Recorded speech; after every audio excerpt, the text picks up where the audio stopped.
What's going on, everybody? Let me know if you guys can hear me so we can get going here. I know it's a little late for our East Coast crowd, but we'll try something else out for the people out west where it's a reasonable time when I'm actually going live. So first timers, welcome. Appreciate you being here. But tonight, I got to prep for tomorrow, and I figured, you know what, if I'm going to do it, I'll do it on live with everybody else. So if you're watching on YouTube, please like this video. If you're not already, subscribe to the channel. Please do so as well. If you're on Twitter and you're watching this on the live screen, it's like a pink box and you're watching it there. Spam the screen. Drop a ton of hearts. Whoever drops the most hearts, I got something for you. So I appreciate that. I appreciate the support as always, and let's get rolling. No slip ups here. So, as always, we'll start on the indices and the overall health of the market, and we'll go from there. So let's get into that here first. And now that my screen is shared, we are all good. Great. So, look at it from the weekly perspective. Obviously, today was a pure and utter meltdown.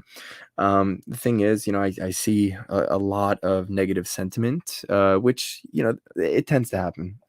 It's been happening basically every week that we've had a pullback to start the week. So it's not, something out of the unusual here. And look, ultimately, at some point, those people who were bearish on every single pullback, they're going to be correct, right? I think that's pretty fair to say. But to me, even at this point right now, we're still not at that point just yet where, all right, the gloves are off here. This is where we're going to start to finally get our shift. Because if we're looking at this weekly range, we have an absolutely massive weekly range here, which dates back to that, last week of October when I had that tweet. I like this low a lot. And, we had that nice little run up from that point, about 4,000 points. So, again, game plan for me on a higher time frame or just an overall directional bias. It's still up until I see some sort of imbalance to the downside. And currently we have not created that imbalance. And you'll also notice that we have not created one imbalance on this entire run higher. Right? All of these moves have almost immediately been answered. So at the moment, not all that much has changed in my idea for the overall market. Now, very similarly, if we were just to go back in the daily, so this is how I work. I always work from the weekly time frame to the daily time frame to the hourly time frame to even smaller time frames. Now, I don't do this for every stock. It's got to meet some certain criteria in order for me to even feel good about going to that next step. So to me, automatically, it has to check out on the weekly. If something doesn't check out on the weekly, to me, it's useless. There isn't a pure or clean draw on liquidity, aka a price target in which we feel like that's our draw on liquidity. That's where we think the market is actually going towards, right? So without that, if we don't have that clear draw on liquidity from a weekly perspective, to me, I don't feel like I have an edge. And then that's when I just move on to my next my next name. There's a million names. You look at this list that I have. I got about 100 names. And really, you might say, oh my God, you waste all that time charting all that stuff. No, not necessarily. Really, what I do is check the weekly. If it checks out on the weekly, great. Sometimes I even use these little things and I'll tab them and just go back to it later when I decide I want to look at a smaller time frame on some things. But if it doesn't check out on the weekly time frame, to me, I move on. That's just basically, in short, how I look. So now if we're looking at the daily, we look at our most recent daily range. And something that you're going to notice over and over again that has occurred has been how, oh, absolutely not this. I don't even know how to get this off. Hold on. Here it is. So if you're just to take a look, and again, for anybody who's new here, because I do see there's a lot of people here, just, for reference, I don't trade using fibs. All right. The fibs are strictly for measurement purposes. You might hear people talk about that golden pocket, the 62 to 79%, how great it is and all of this. And I'm not here to dispute that. I don't want to say anybody's style is trash or anything like that. That's not what I'm about, right? What I'm here to kind of extend is I don't look towards those specific little levels as anything more if I don't have an imbalance which is paired in with that specific discount level. So if I were to map out and just show you guys how I would draw my ranges, and you'll notice that this is a staple that occurs quite often, and this is what I model or I don't model it after. This is my model essentially, where I look for a specific trend. How do I identify the trend? I look to, have we had a market structure shift? And the market structure shift to me is something as simple as, have we taken out a recent high? Yes or no? If we have, to me, that is a bullish market structure. If we look at us taking out a low, to me, and by low, I mean a swing low, if we've taken out a swing low, to me, that leads me to believe that we are in a bearish trend. Okay, simple as that. So you'll notice that we took out these highs over here, and this was back in November of 2023 with this price run early in 2023. And if you remember last year over the summer, we kind of hit a wall and we made this downside move, right? All the way just getting us back into discount of the bullish range. Now, if you want, you might not care, and either way it is what it is, but it also dates back to here. If you wanted to just search at MandoTrading and then just type in I like this low, and you're going to see my tweet come up from October when I essentially identified the low of this entire trend here and how I did it. I kind of walk it through in that whole post, so it's kind of clear and concise so that everybody could understand what my thought process in that situation was. We had a bullish market structure shift. We had our discount retracement. So in terms of a range, anything above this 50% in a bullish range to me is premium, aka chasing or overpaying, right? So if we're looking below 50%, and the reason why I say it's premium versus discount is simply put, if you're buying something up here in terms of your range, that 50% is your equilibrium, or essentially it should be your fair value in a sense, right?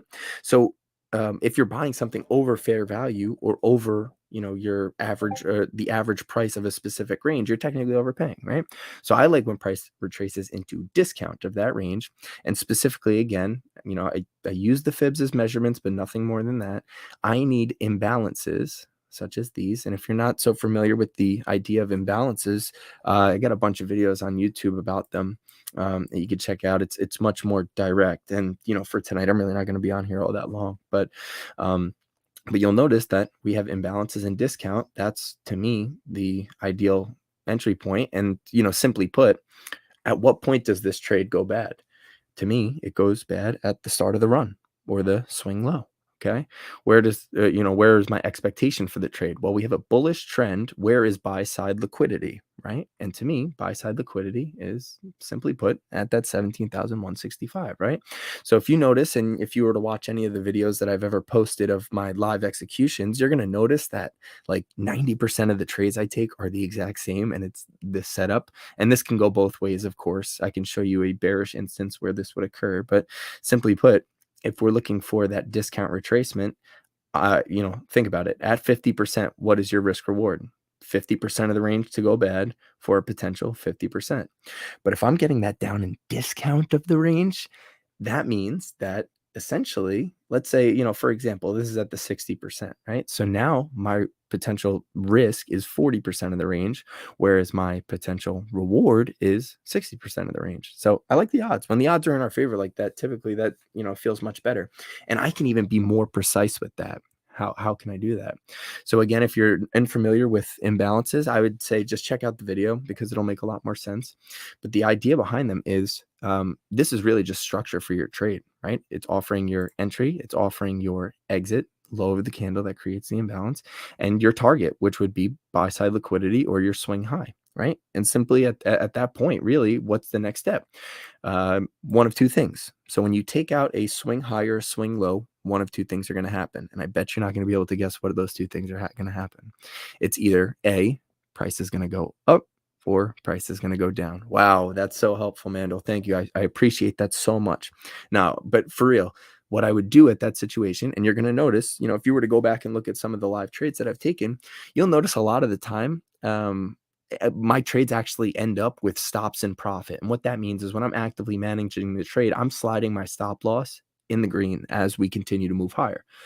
The reason for that is when we get to buy side liquidity and we take out that high, I'm looking from the perspective of, okay, is this going to be that continuation type move where we continue to go higher? And if that's the case, I want to give my take profit a little bit of breathing room in order to see if I'm actually going to get that imbalance higher. And in this case, boom, boom, you got your imbalance higher for the continuation type move. On the flip side of that, You will get instances where you sweep a high and almost immediately pull right back down. And when that happens, uh, to me, those are more difficult to, you know, then it becomes a waiting game for another retracement at the discount. But at that point, I would prefer to give it a little bit of a chance, even if that means me giving back just a tad of profit, just to see if I'm going to actually get that continuation move, right?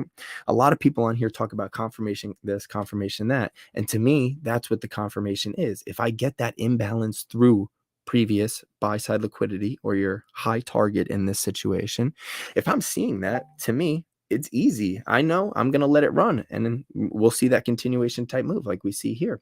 But in this situation, in our more recent, so my model would complete here. And then from this point, I would slide it over to what was the price run that took out this high right here, from this low to, whoops, this high right here. Okay. Now you're going to notice, wait, Mando, we didn't retrace into discount. What's going on? Well, you can look at it like that. Or you could say, what was the actual price run, consecutive green candles in which we took out a specific high? And if you look at it from that perspective, and this would fit much better on an hourly time frame as well, but there it is. So that's why it is important to be precise with where you're placing it. What was the immediate run? And that's why I've pivoted from going from an overall range, for example, looking at it with, and here's the last model. So this was from 2023. There's your October low. There's your run for highs. But rather than me look like this and say, oh, here's a low and here's a high, I'm going to be even more precise with it and be pinpoint as possible.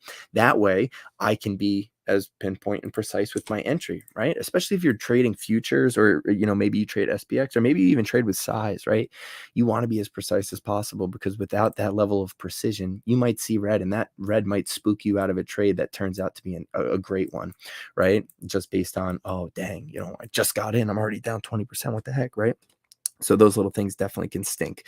And you know, to me, I would prefer to avoid that, especially when I'm trading futures, when it's $20 a point. And, you know, I typically carry 2 contracts. So that's $40 per point.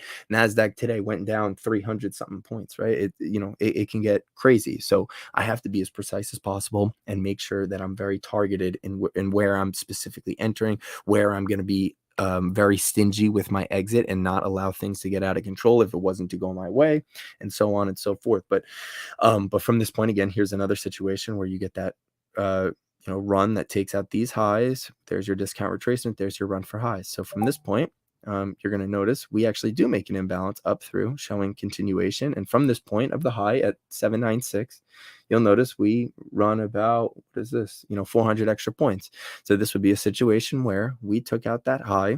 I'm going to let my stop loss kind of follow me on the way up. And that way I can protect myself with that stop loss, of course, but also not cut my trade off just yet. Let that sucker run, because what's one thing that every basic guru on Twitter talks about? They always say, oh, you got to let your runners run, you got to cut your losers quick, right? So how do I do that? That is the action of me doing that, right? I'm okay with potentially giving back a couple points if it reaches my trailing stop loss.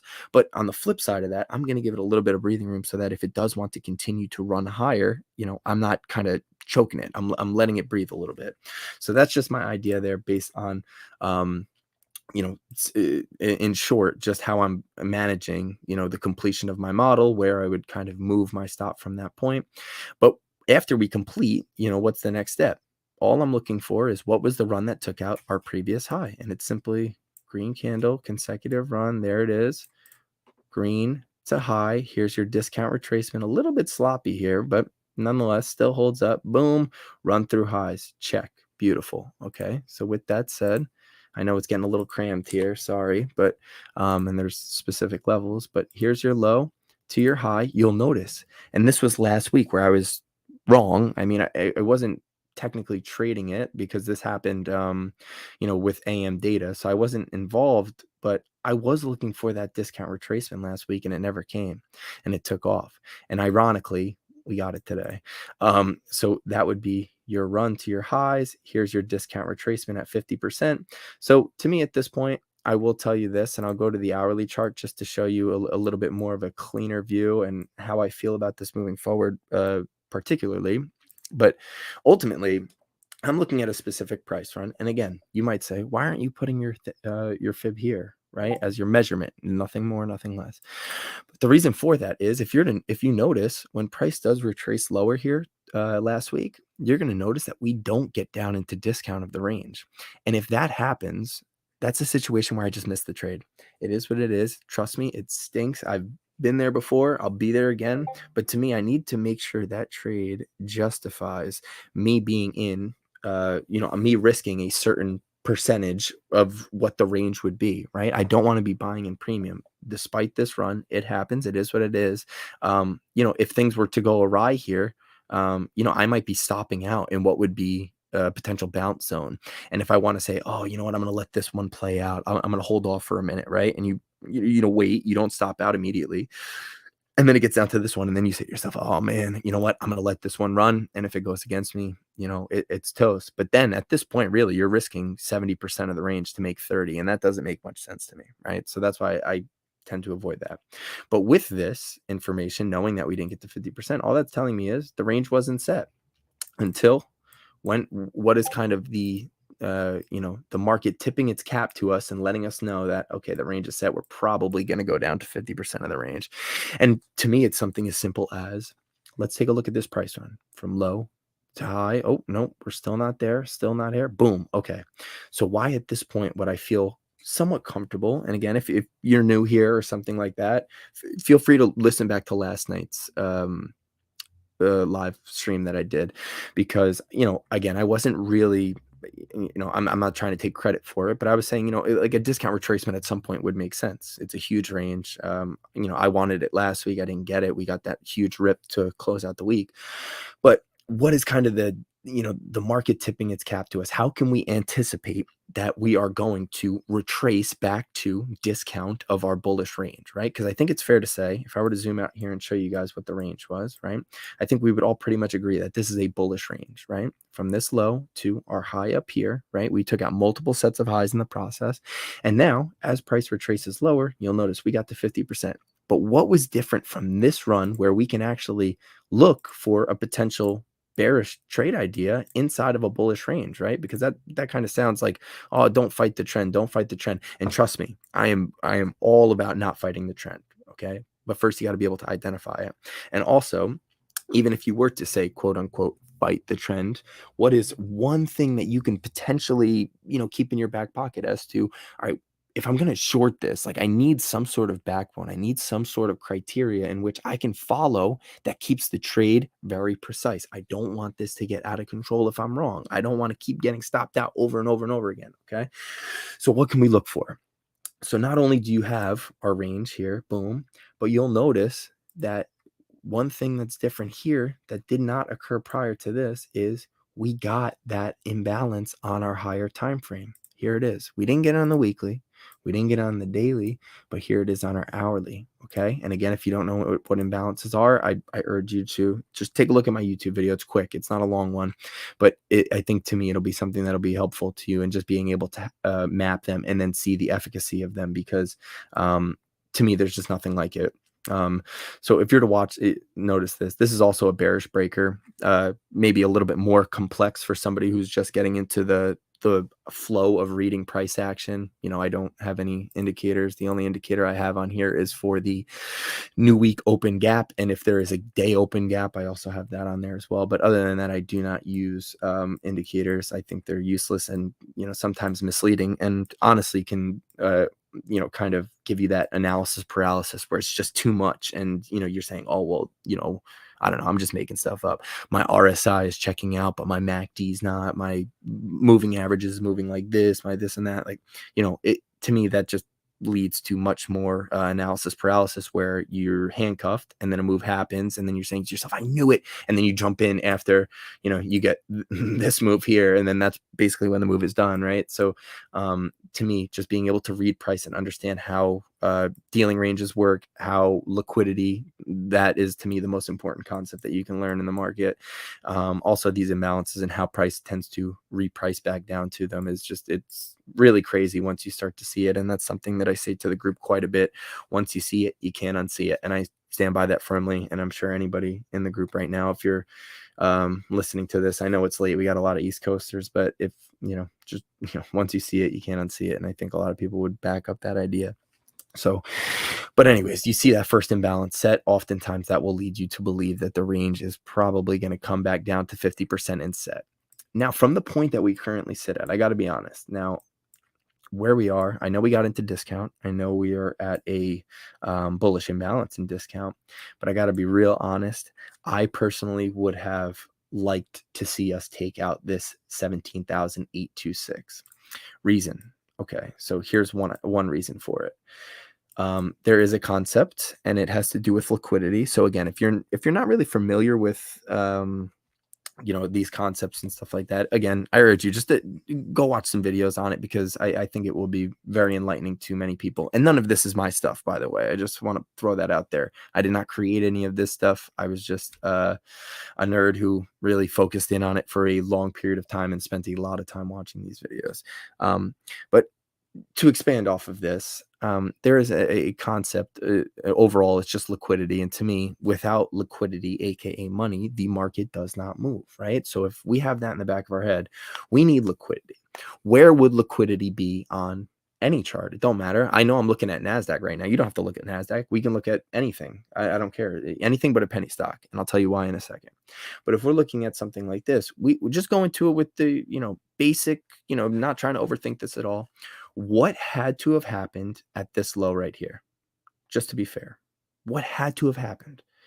Somebody had to step in. Somebody with a lot of money, likely enough to move a market, had to have stepped in at this point at 17,825 in order to move price the way that it did, right? Looking back on hindsight, right? Hindsight data, of course, it's always 2020, but it can be good, valuable information.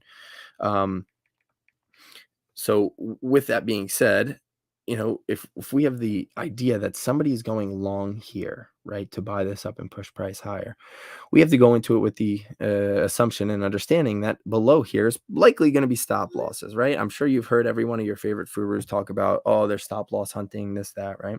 And, while that's accurate, I don't really necessarily think that they are, they're not targeting stop losses of people who are not necessarily trading all that many contracts or anything like that. So I think that's just to be fair. You should throw that out there. They're not really looking for us, but they are trying to engage liquidity in order to drive the market.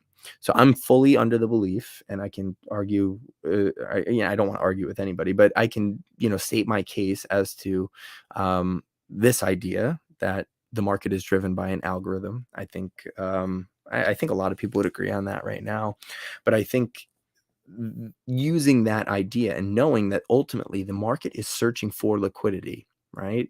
What is the more likely draw on liquidity in a specific environment?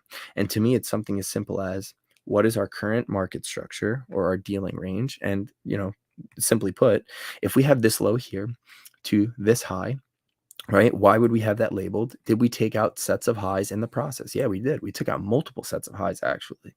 Okay. So with that being said, to me, this is a bullish structure, bullish market structure, right? And I think it's fair to say, looking back, even on a higher time frame, like a weekly time frame or a daily time frame, we have not shifted bearish once. Okay. So from that idea, just simply put, if we're going to continue here, then to me, the draw on liquidity for us at this point would likely be higher. Okay.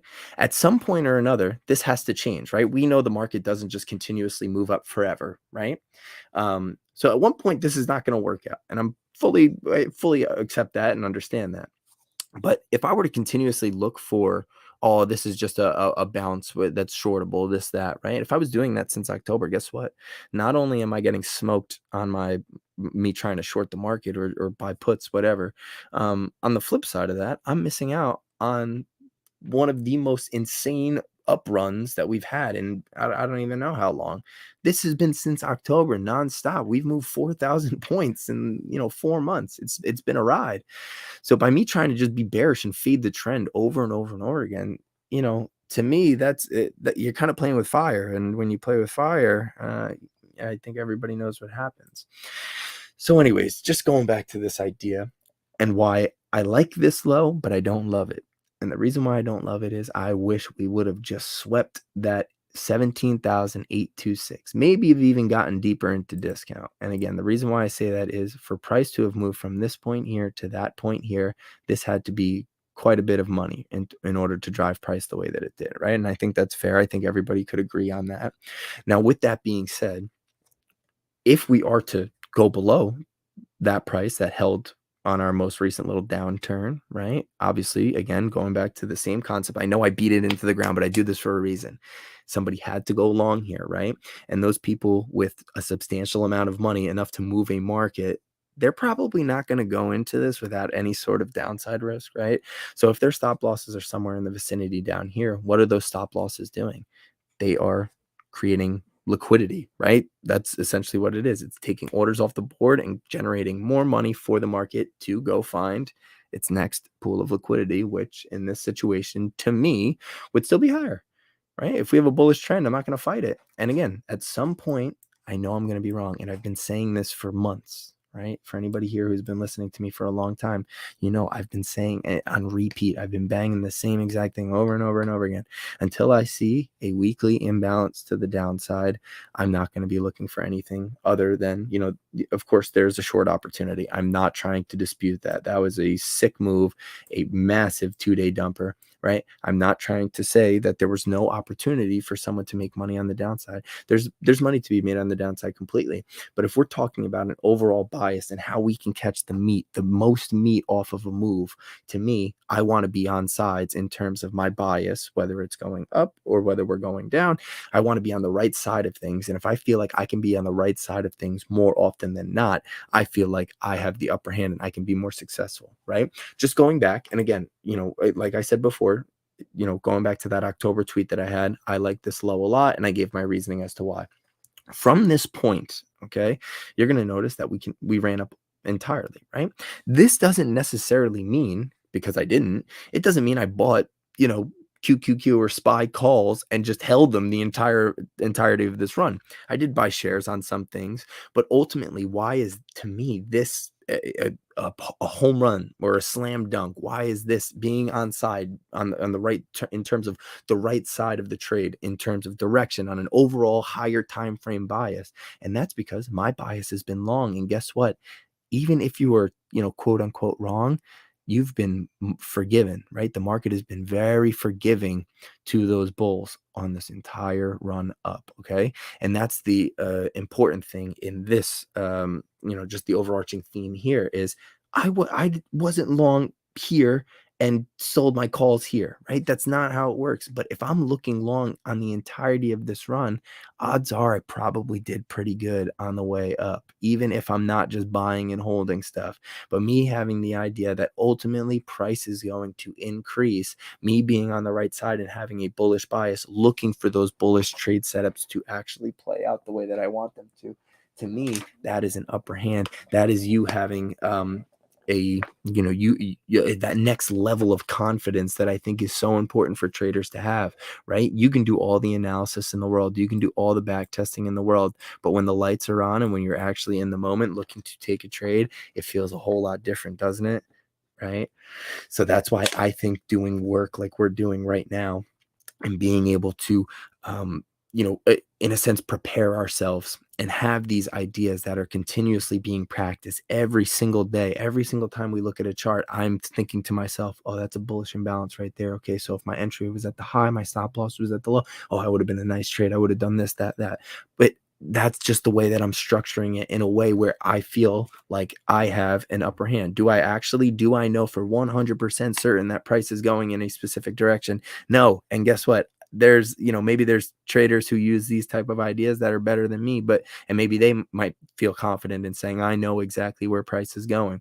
And if they do that, great. But I will tell you that, to me, I'm playing probabilities here. And if I'm on the right side in terms of where I think the draw on liquidity is, to me, that's a difference maker. That is a game changer. When it doesn't have to mean that you just buy at the bottom and sell at the top. You can be looking long in the entirety of that run. That is a 4,000 point run, right? And there's a lot of price fluctuation within that 4,000 point run, right? It's not just straight up 4,000. There could have been, 1,000 with a 500 pullback, with 1,000, a 500 pull. Like all of that could be happening at the same time simultaneously with what we have on the overarching picture going. And to me, that is an absolute game changer.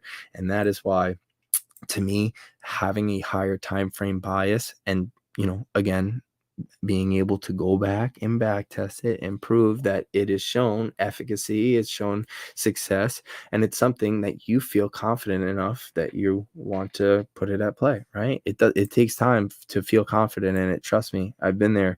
There have been a lot of situations where I feel like, you know what, I like it, but I don't like it enough to go, right? I don't like it enough to be buying right here, right? And that's a perfect example of where I'm at right now. I don't know how I feel. I like this flow. I don't necessarily love it, and that is to me a big differentiator. So that would just be one point. I wish we would have swept that low, gathered that liquidity or money in order for us to drive price higher and ultimately make our way up to that 18,377 and beyond, and see where we go from that point. Now I want to look at this, and this is something that I haven't done yet, so I'm just curious. And yeah, okay, so this would kind of back up my idea as another little layer. And you'll notice that you see these imbalances up here, and you're going to say, "Oh, Amanda, why don't they're not working? What are you talking about?" But again, where are these imbalances, right? We have a bullish range and they're in premium. So you're overpaying for your longs here. So although there are imbalances, you're going to notice if you're watching it, you see these hourly imbalances, but if you're looking at it from a 5, 15, 30-minute perspective, you're going to notice that price does get sticky in them, but oftentimes they aren't lending you that bounce for that continuation type move because it's overpaying. We're in premium. Right. But anyways, very similarly to, what we had. And again, this was sick. We saw this last week live, but here's your bullish breaker. And again, for those of you who are just tuning in for the first time, it's just a concept and an idea of a setup, that it's amazing.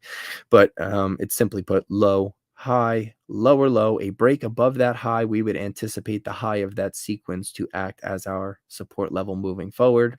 There's your retracement into your breaker. There's your run higher. So you'll notice that paid off last week, and you'll notice even now, despite it, kind of an ugly close, we held on. We haven't disconnected from that level whatsoever. But to me, it's very similar to NASDAQ, where NASDAQ didn't sweep that low, and ES, which is SPY. So I look at these future tickers, and there's a reason why I look at the future tickers, and it's because, again, I know there's a lot of new people here, but people who have been listening to me for a while, you're going to say, dude, just shut up about this already. But I look at futures tickers on the indices because rather than getting big gaps where it's not as precise, if you're using the futures tickers, you're getting pinpoint accurate levels that are occurring overnight. And I would prefer pinpoint accurate levels overnight because you might have a 30-point gap on SPX. I can't hold something for 30 points on SPX. I don't know many people who would even consider doing that, right? That's way too big of a range. So if that's the case, how can I be more precise with it? And to me, just because we're sleeping doesn't mean that there aren't other markets all around the world that are using or that are looking at our markets ultimately. So if I can get these levels that are setting up in that overnight session, to me, that's a wonderful thing. And that's an extra bit of information that I can use in order to aid my decision-making process for the next day. Right. So again, very similarly to NASDAQ, when I said, I wish we would have just taken that low. And I'm feeling very similarly here on SPY as well, where, I would have preferred it to get to 50% of the range, and we haven't done that yet. So 50% of the range would confirm that this range is set. Okay. And if that range is set, that's great. I feel awesome about that. But, again, we haven't got there. Right. So you'll notice that there is a bit of a divergence between NASDAQ and ES. ES has not gotten into discount. Okay. And we have right at 50% a bullish order block. Right below it, a bullish order block. We have an hourly bullish fair value gap here, an hourly bullish fair value gap here, and here, and here, and here. And there's a ton of them, right? But if we look up, how does that match up with NASDAQ? And it's very similar, right? We have this massive level that ultimately, you'll notice that we bounced just a hair, but not all that much. We wanted to get down into discount, which we did, but we did not sweep that low. And ES also has not gone into discount of its own range on the hourly time frame. So with all of that, while I like the low, I got to be honest, I don't love it, right? I wish we would have just swept that low on NASDAQ, gone into discount on ES, and to me that would have been smooth sailing moving forward. for us to look for a move to 5157. The difference here is, again, at some point we are going to get a market structure shift, and we have not gotten one of those on really, we haven't gotten one on NASDAQ. I maybe ever.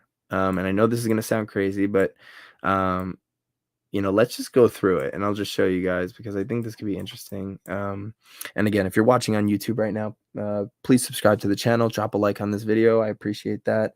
I've been doing more YouTube content. There's actually a lot of people who are super interested in the market on there. I never really connected with or anything. I've been on Twitter for a long time, and if you are watching on X, spam that heart button.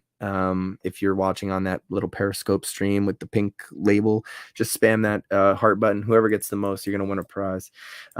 So anyways, just going back to this, but look, we can look at every single price run that has occurred on this, and you're going to notice we have not gotten a market structure shift like ever. So here's your first little run. Okay, there's your discount retracement, there's your run for highs. Okay, great. So where was the price run that took out this high right here? And we'll go up and we'll say, okay, so it's from this low to that high. Oh, no discount retracement. Okay, so we have a runner. Okay, we got a massive run here. No discount retracement. Nope. Okay, no discount retracement. No discount retracement. Aha.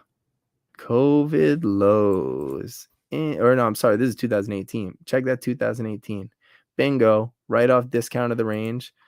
While we are on that, let's just see. I'm not using fibs. There is a bing bullish imbalance on the weekly time frame. Absolutely gorgeous. And there it is. Okay.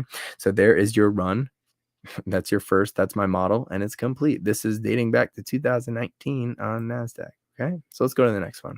What was the price run that took out this high right here from this low to this high? Beautiful. Okay, you're going to notice no discount retracement here. Oh man, that's annoying. What the hell? Okay, again, no discount retracement. Jeez, we're just grinding higher, right? Okay, and bang, what do we got here? COVID lows. Bingo. Where's our COVID lows bringing us? Discount of a bullish range. Check, check, check. Let's zoom in here and make sure. There she blows. And do we have an imbalance here? I wonder if we look at a monthly chart, it'll tell us a different story, because all of these moves can always be justified. That's something that I stand by. Bullish order block here. You also have this imbalance right here. Check. Okay, good. And now let's see. I don't feel like going to the daily, but you get the idea. Price runs up to here, which is our new high, and excellent. My model completes right here on the completion of the high. And again, the way that I'm operating using my stop loss, and how, you're going to notice that I do like to trail my stop loss in a way where I'm not choking the trade. I'm letting it do its thing. I'm going to let it run if it, so be it. Okay. And does that mean that sometimes I get stopped out in this situation where we don't make that imbalance immediately up and through? Yeah, it does. But guess what? I still took, 70% of the range. And I also had wiggle room in order to see if price is going to run up for me and take out a new high. Okay. So, all right. At this point, what was the run that took out this high? And that was COVID. All right. Keep that in mind. So here's our next run. Okay. No discount retracement. No discount retracement. No discount retracement. And again, just to clarify, when I'm saying that, what does that mean? These little pullbacks here was not down to discount of the range. So what that's telling me is that the range is not set. Okay. And if the range isn't set, I need to proceed. I need to continue to see until when we get that retracement down. And what's going to be our indication? An imbalance. Ding, ding, ding. There it is. Imbalance. So all of 2021, right? The world is ending. Bear market this, bear market that. Guess what? All that was a discount retracement into a bullish imbalance in discount of a bullish range. And that's it. And there it is. There's your discount retracement. There's your run for highs. There's the completion of my model. Okay. So next, from the next, what was the start of the run that took out, our most recent high? Boom. And again, so what was the one differentiator in terms of when do we feel like price was going to retrace lower? And it's something to me as simple as waiting for a higher time frame imbalance to form. If that happens, then all right, I guess we're looking for lower prices. But until that happens, to me, I'm not going to fight a trend. It's just, to me, it's brain dead. And also just going, and again, that does not mean that I'm going, I would never short something in this, right? If you shorted anything today, you absolutely crushed it, right? But that's the thing.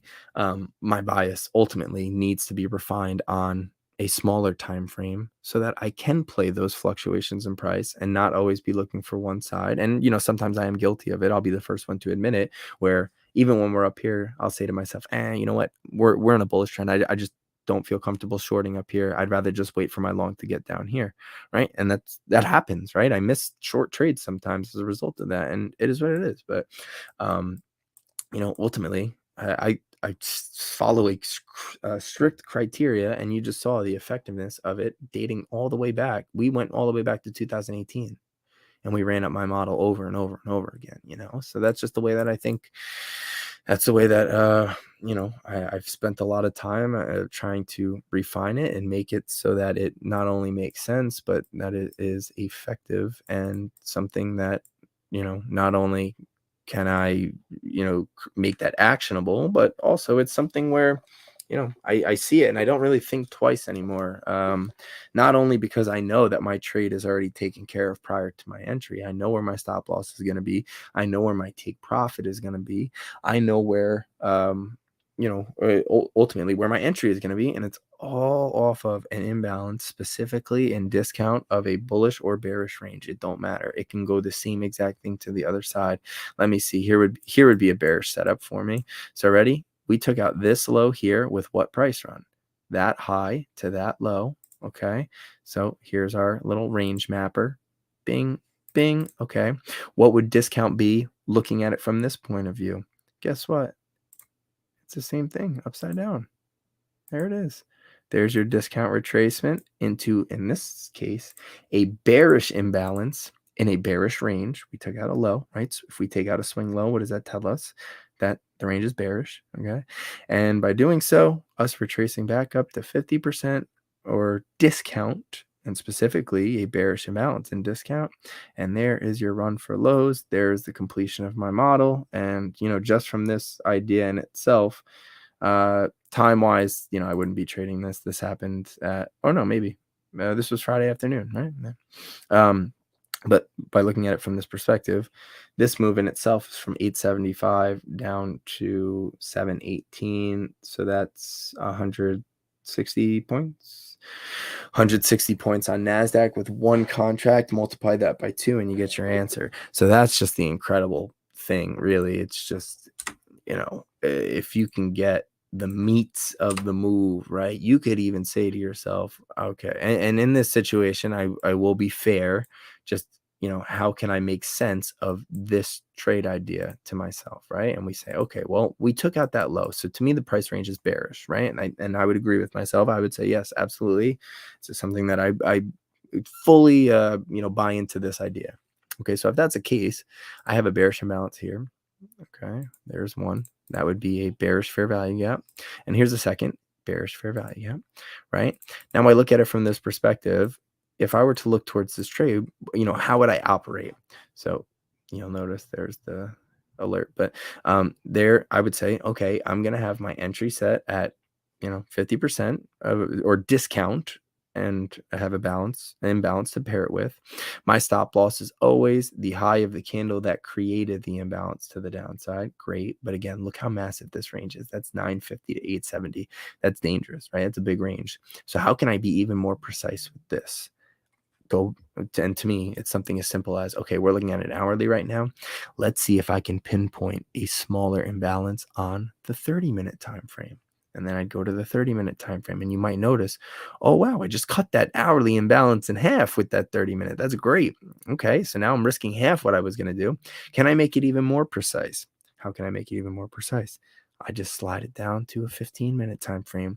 I look at the 15. Oh, great. All right, maybe I trimmed off another 20. Awesome. Now my risk it's coming down, right? My reward's staying the same, but my risk is really coming back down. And so I'm not going to, it's not going to be out of control if I am wrong, because there is absolutely a possibility that you are going to be wrong. Now, on the flip side of that, you can look at it from the perspective as well. How can I make it even more refined and more precise? And then you could say to yourself, okay, well, let me take a look at the 5-minute chart. Let's see if we got a 5-minute that we can operate using, right? And that way you can really trim down, and you're going to notice that oftentimes inside that hourly imbalance, there's a ton of smaller 5-minute imbalances that you can use as a way to operate.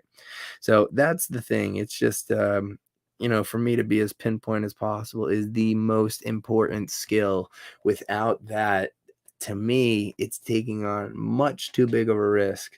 And when I take on much too big of a risk, um, not only does it make trading much more difficult, but also, that level of you're internally just you're fighting yourself over and over again, and to be in that internal battle over and over again, to me, is not something that I want to be a part of. I want to keep it refined. If I'm wrong and 2 candles later it blows, it goes crazy in the direction I wanted it to go, but I had already gotten stopped out, guess what? That stinks.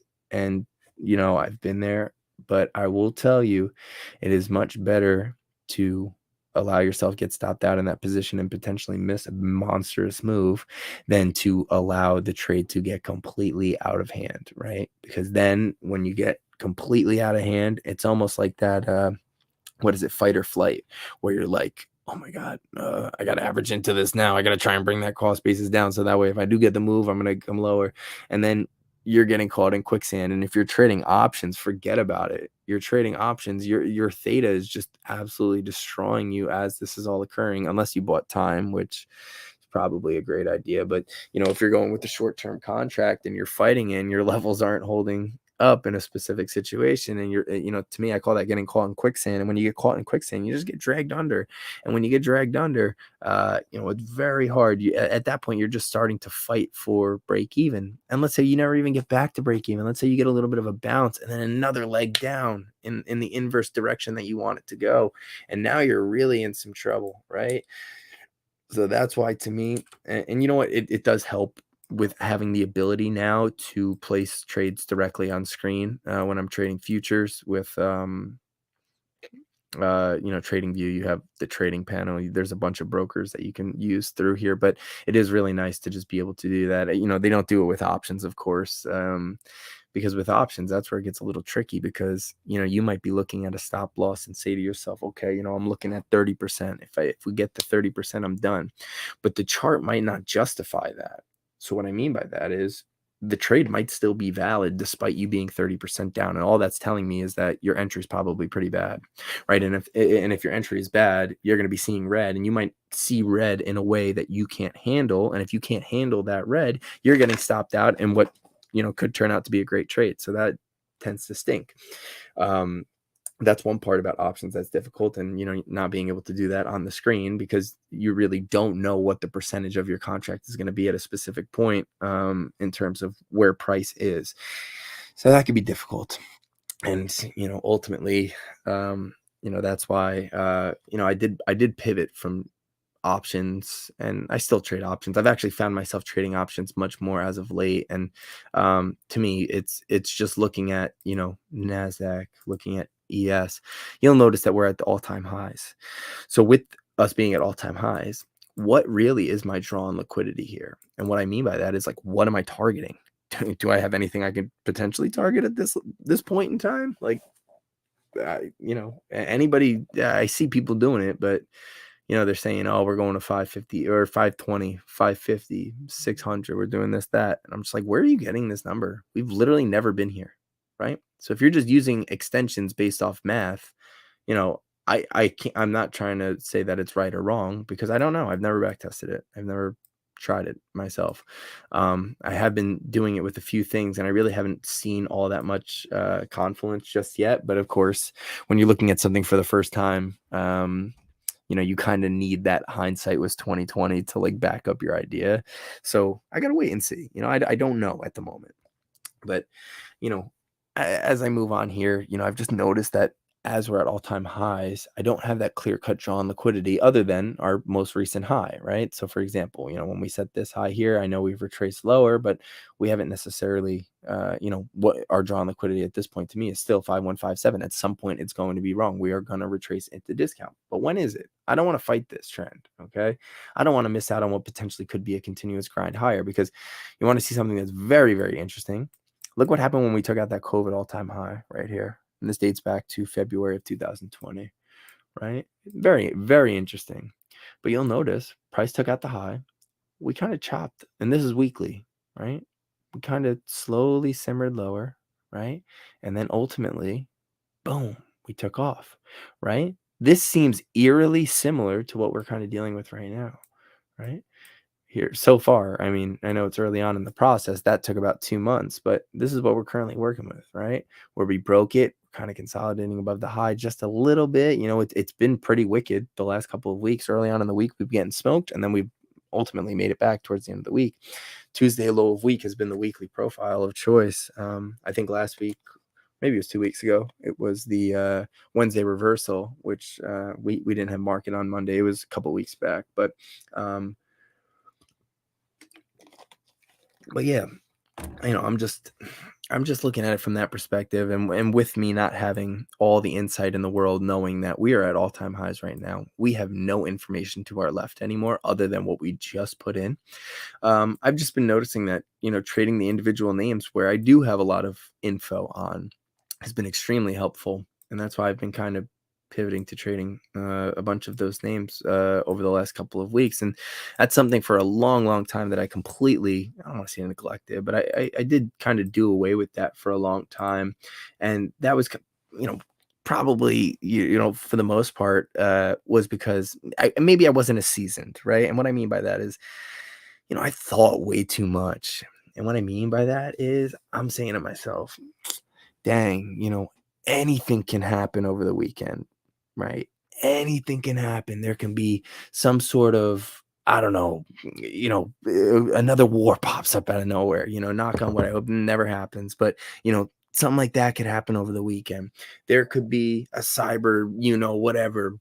There's so many possibilities of what could potentially happen that could absolutely smoke my contract over the weekend. And I want to absolutely avoid that. I do not want to go down that route, right? So that's why for the longest time I said to myself, I'm not doing it, right? And that's really how I got going in the market, was from swing trading, right? And a lot of this, and hand up, I'm the first to admit it always, but when I first came in with any sort of substantial money, I'd been, interested in the market, but I didn't know what the heck I was doing. I never knew that you can make serious money doing this on like a short-term time scale, right? The way I thought about it was, okay, I hate my job right now. I'm in grad school. I don't have all that much money, but looking forward to the next 40 years of my life, how can I make this shorter? Is there a way that if I can invest and start investing now, can I shorten that up, right? Even if it's 5, 10 years, that would be awesome. I didn't get it, right? So, with all of that being said, I'm thinking to myself, all right, now 2020, everything's smoked, right? This is when COVID happened. And I'm thinking to myself, I've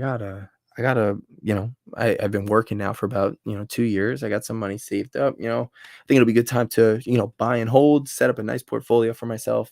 Can it really get much worse from this point? I just didn't know, it really, so it was a lot of dumb luck, because obviously we went berserk following that with all the fake money being printed, blah, blah, blah, or, wink, wink, just our discount retracement on the weekly time frame there into a discount bullish imbalance. And from there, the rest is history. But, I didn't know that at the time either, but, I didn't get unlucky as a result of that. And, obviously it went well for me, but, there did come a point where it wasn't like easy, even for people who really didn't know what they're doing, right? A lot of people, if you were in the situation as me, where you're, you have somewhat of an idea of how it works, but not really. And, you put in a lot of money, it's going berserk, but like, when's the time to cut the cord? And one thing about that for me was, I was always like, oh my God, I made this much money pressing buttons on my phone. I got to get out. I got to get out. So I was always like a paper hand kind of guy. Right. And, for a while I embraced it, because, I was still finding new ones that I was trading, and it worked out. And there was just countless names that it almost felt like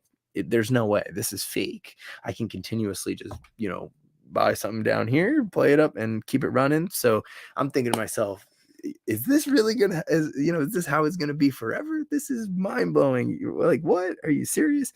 And obviously, just like everybody else, you kind of learn the hard way. So really, it started, it wasn't immediately when I started trading options. Um, when I first started trading options again, actually, believe it or not, it was doing pretty well. I was doing pretty well, and this was with limited understanding of how even options really worked, right?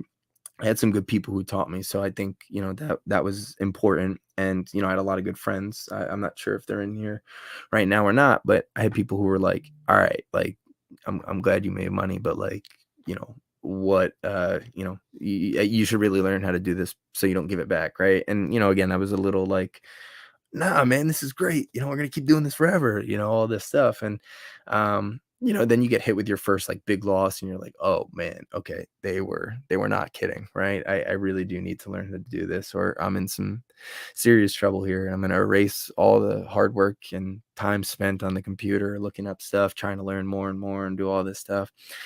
And then you get to a crossroads where you're like, I don't know if my strategy is good. We're not just going up anymore, right? We are getting wicked fluctuations in price.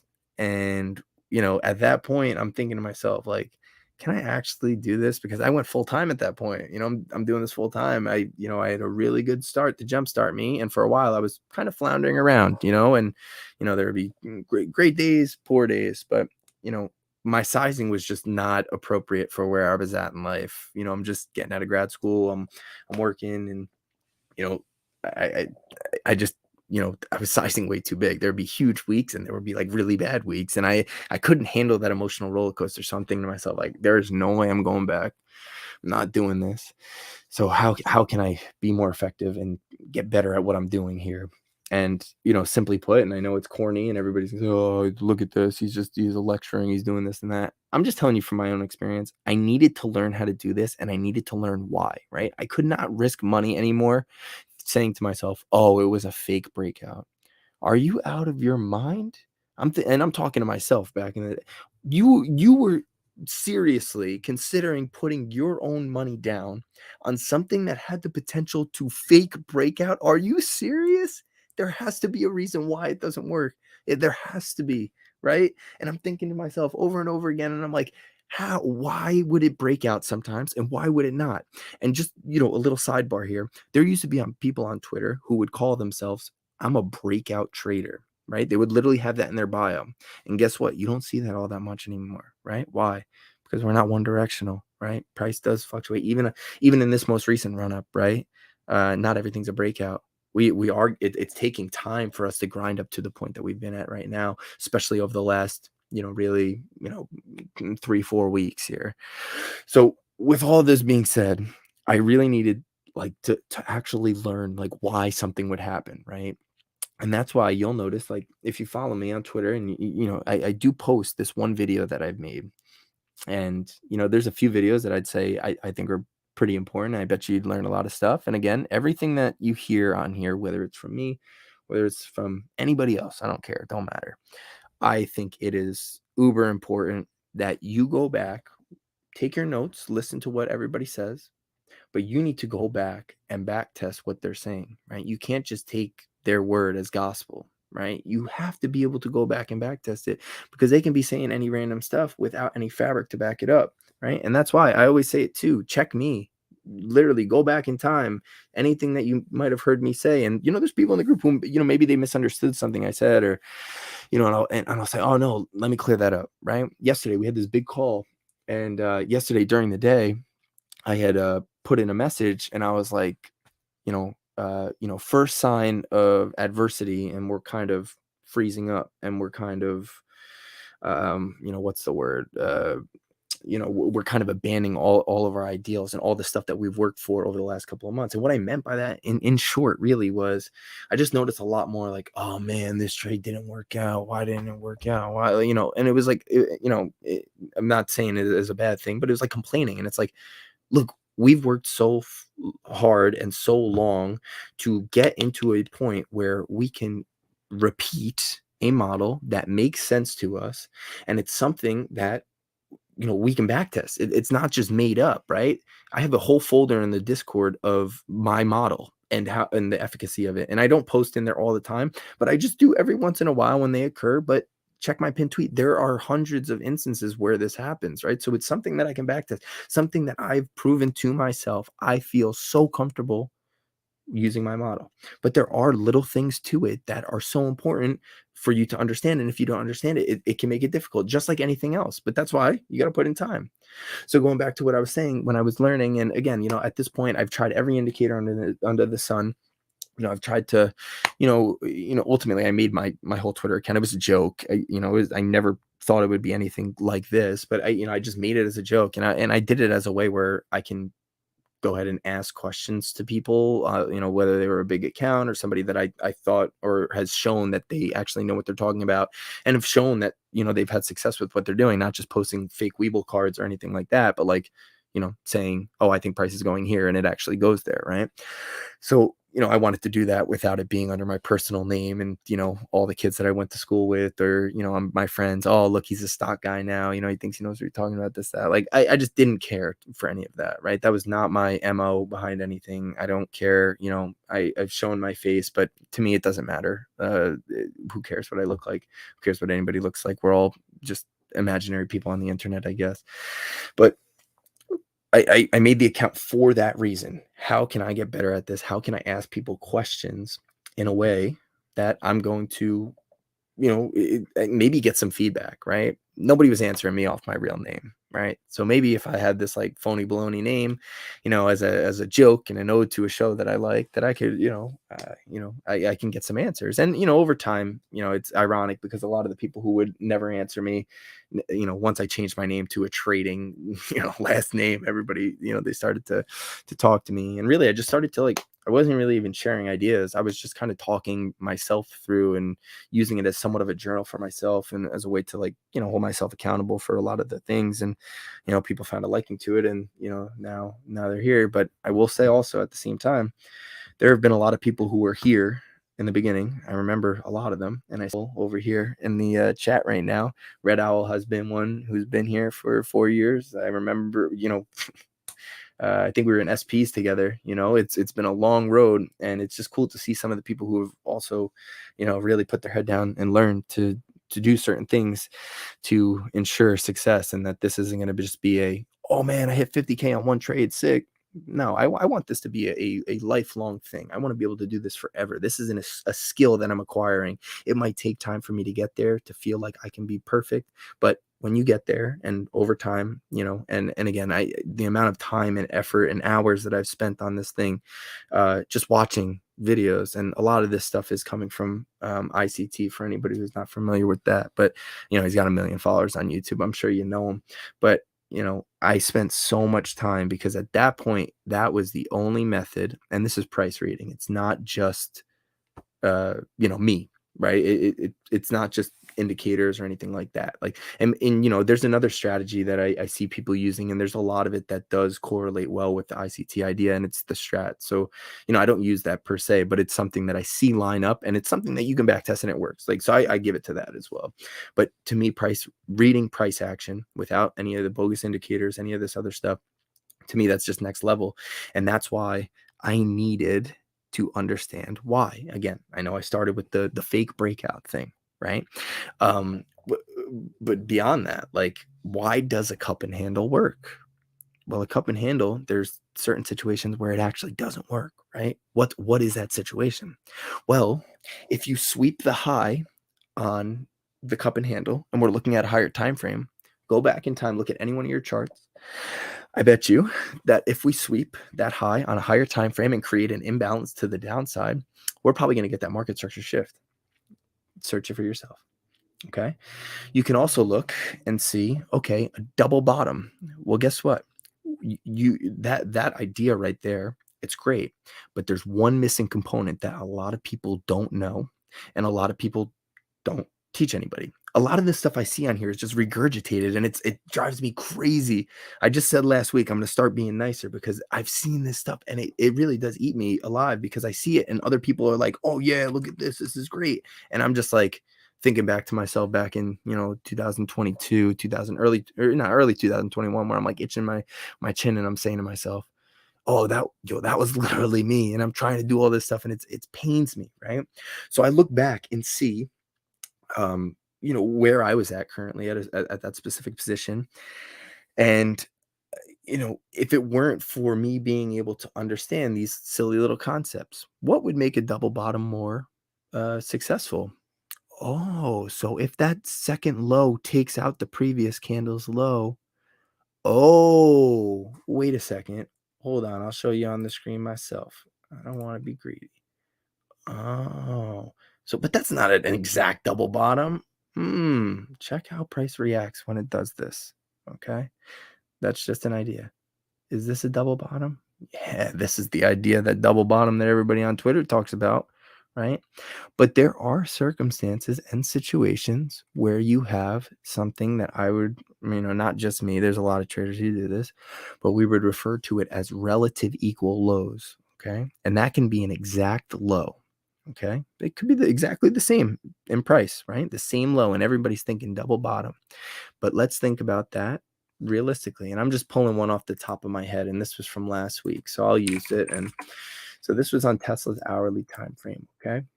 And obviously this gone to waste now. This was my Tesla idea, and we went over this last night in the live feed. But if we're looking at Tesla here, here's one thing that you're going to notice. We have this low, we have this low. Okay, this low took out the previous, and guess what happened? Double bottom, bing. Okay, now we'll look at this low. Did not take out this low. Okay, this low did not take out this low. This low did not take out this low. Let's think about this from a, just an overall, let's use common sense. How's that? Okay, so by using common sense in this situation, what had to have happened here?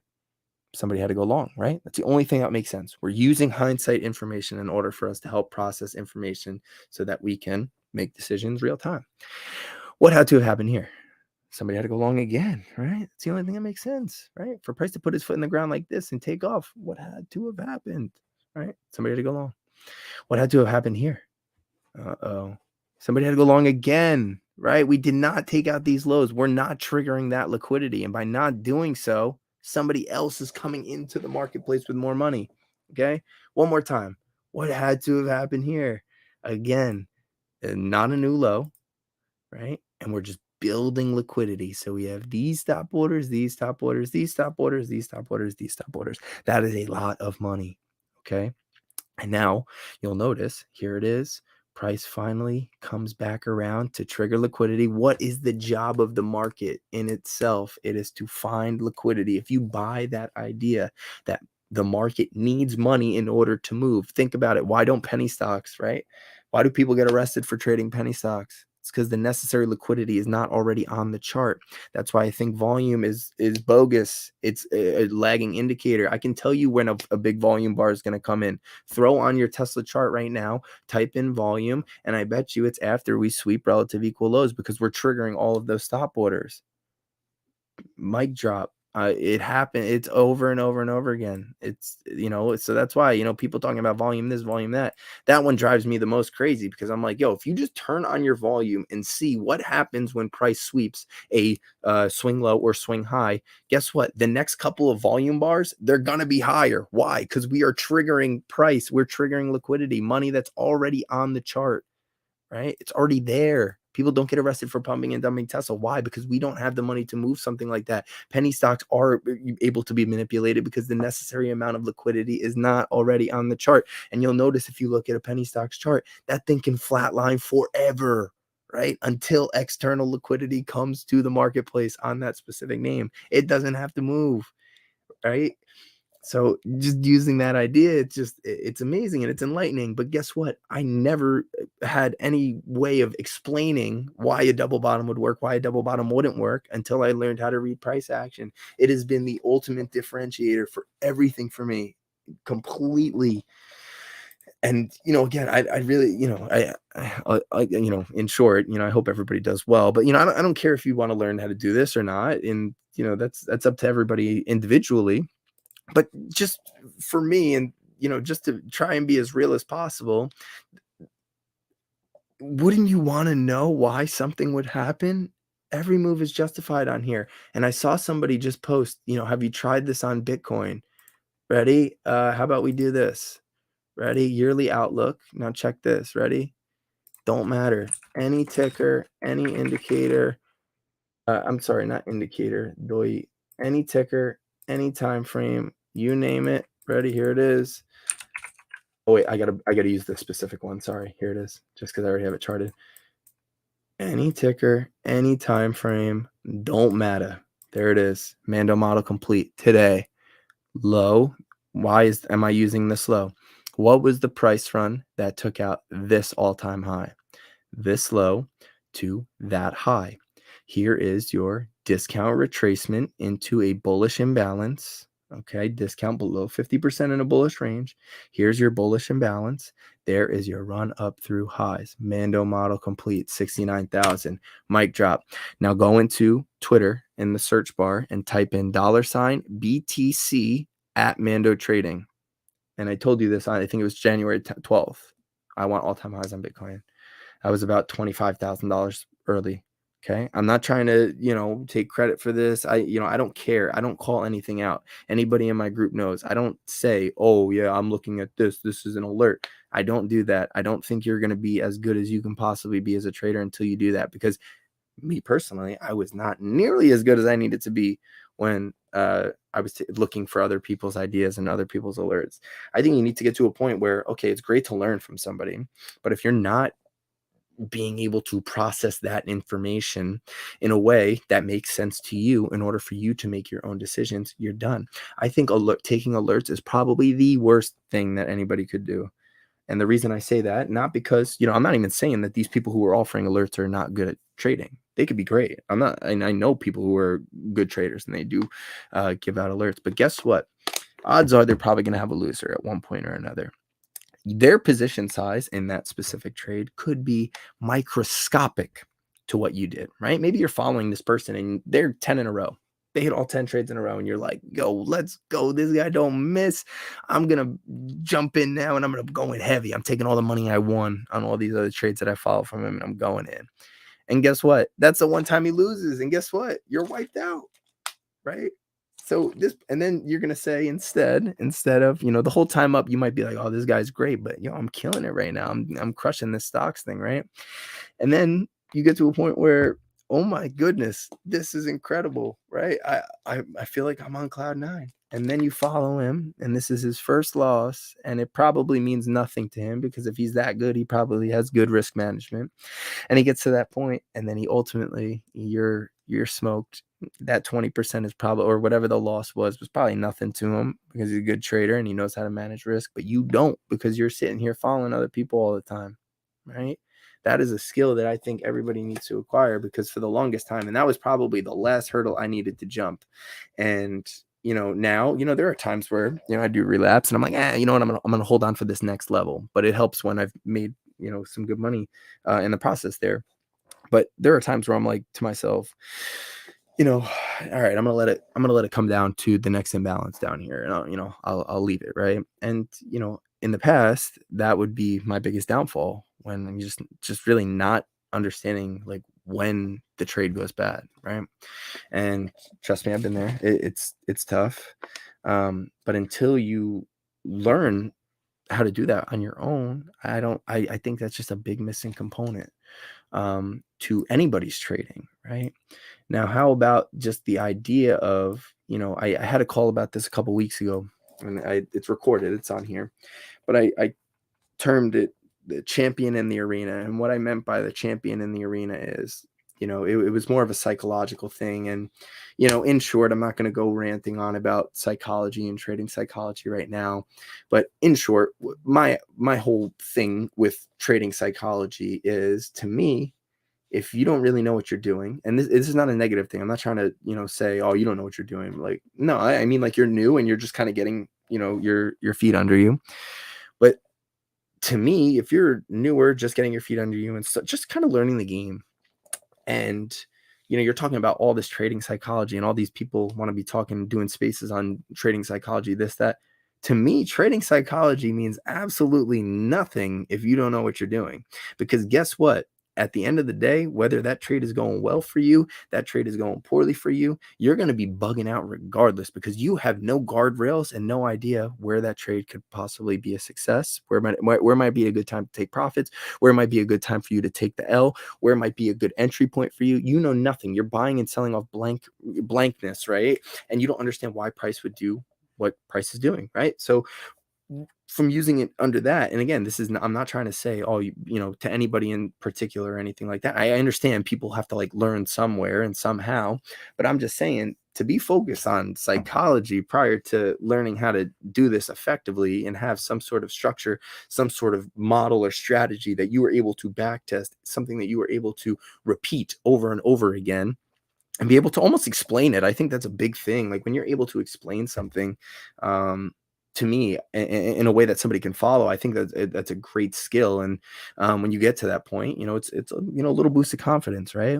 I always say it, selfishly, when I have the Mando model chat in the group and I post the winners in there, and I'll say in there, like I want you guys to see this, but at the same time, this is good for my own confidence because I'm posting in all the times that it's successful, and it just like re-solidifies it for me. Not that it's failed all that much. I've been able to refine it over time in terms of when is the probability a little bit lower that you might get a market structure shift, and that's to me something simple as, okay, we took higher time frame liquidity, whether that's an all-time high or whatever, and typically price will be a little more choppy, and there's a greater risk of that market structure shift in that situation. But there's just certain little criteria. There are times where I get a little aggressive, and what I mean by that is, let's say there's multiple imbalances down in discount of a specific range, and I'm taking that discount, whatever it might be, and with that, there could be two or three, and I want to be as precise as possible, of course. And I see to myself, and I'm like, dang, that's a lot of bullishness down below. I don't want to miss this, but I also don't want to set myself up for a crazy downside, risk. So I'll look at it and say, okay, I'm going to take each imbalance, directly and by itself, and I'll have my stop loss very tight in terms of the low of the candle that created the imbalance that I'm taking the trade off of, and be able to kind of sort it out that way. So that's the way I look at it. And, there could be two losses before the third win. But the way that I always look at this, and this, again, this is a newer trait for me because for a while I used to, let's say I stopped out on my first two trades. I would just, I thought this was the right way to go about it. And it might be for some people, just it wasn't right for me.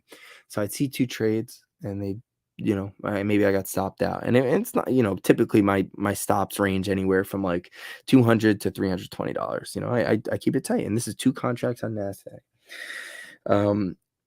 But I'll take two stops, and then I'd say, all right, I'm done. Whatever. I'll close the day out with X, right?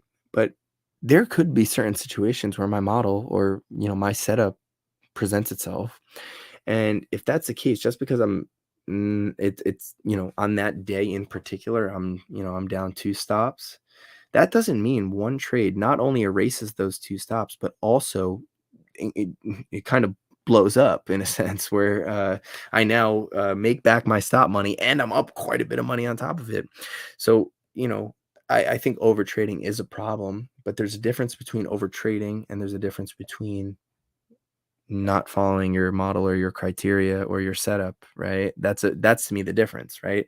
Oftentimes it's over trading, and like I'll be talking to somebody about it, and they'll be showing me, oh, I did this trade here, didn't work out. Okay. Oh, so why did you take that trade? That was your, oh yeah, I just, I wanted to be in that trade at that time. I can't really tell you. And I'm like, you can't tell me because you don't want me to know, or you just don't know why. And I don't know why.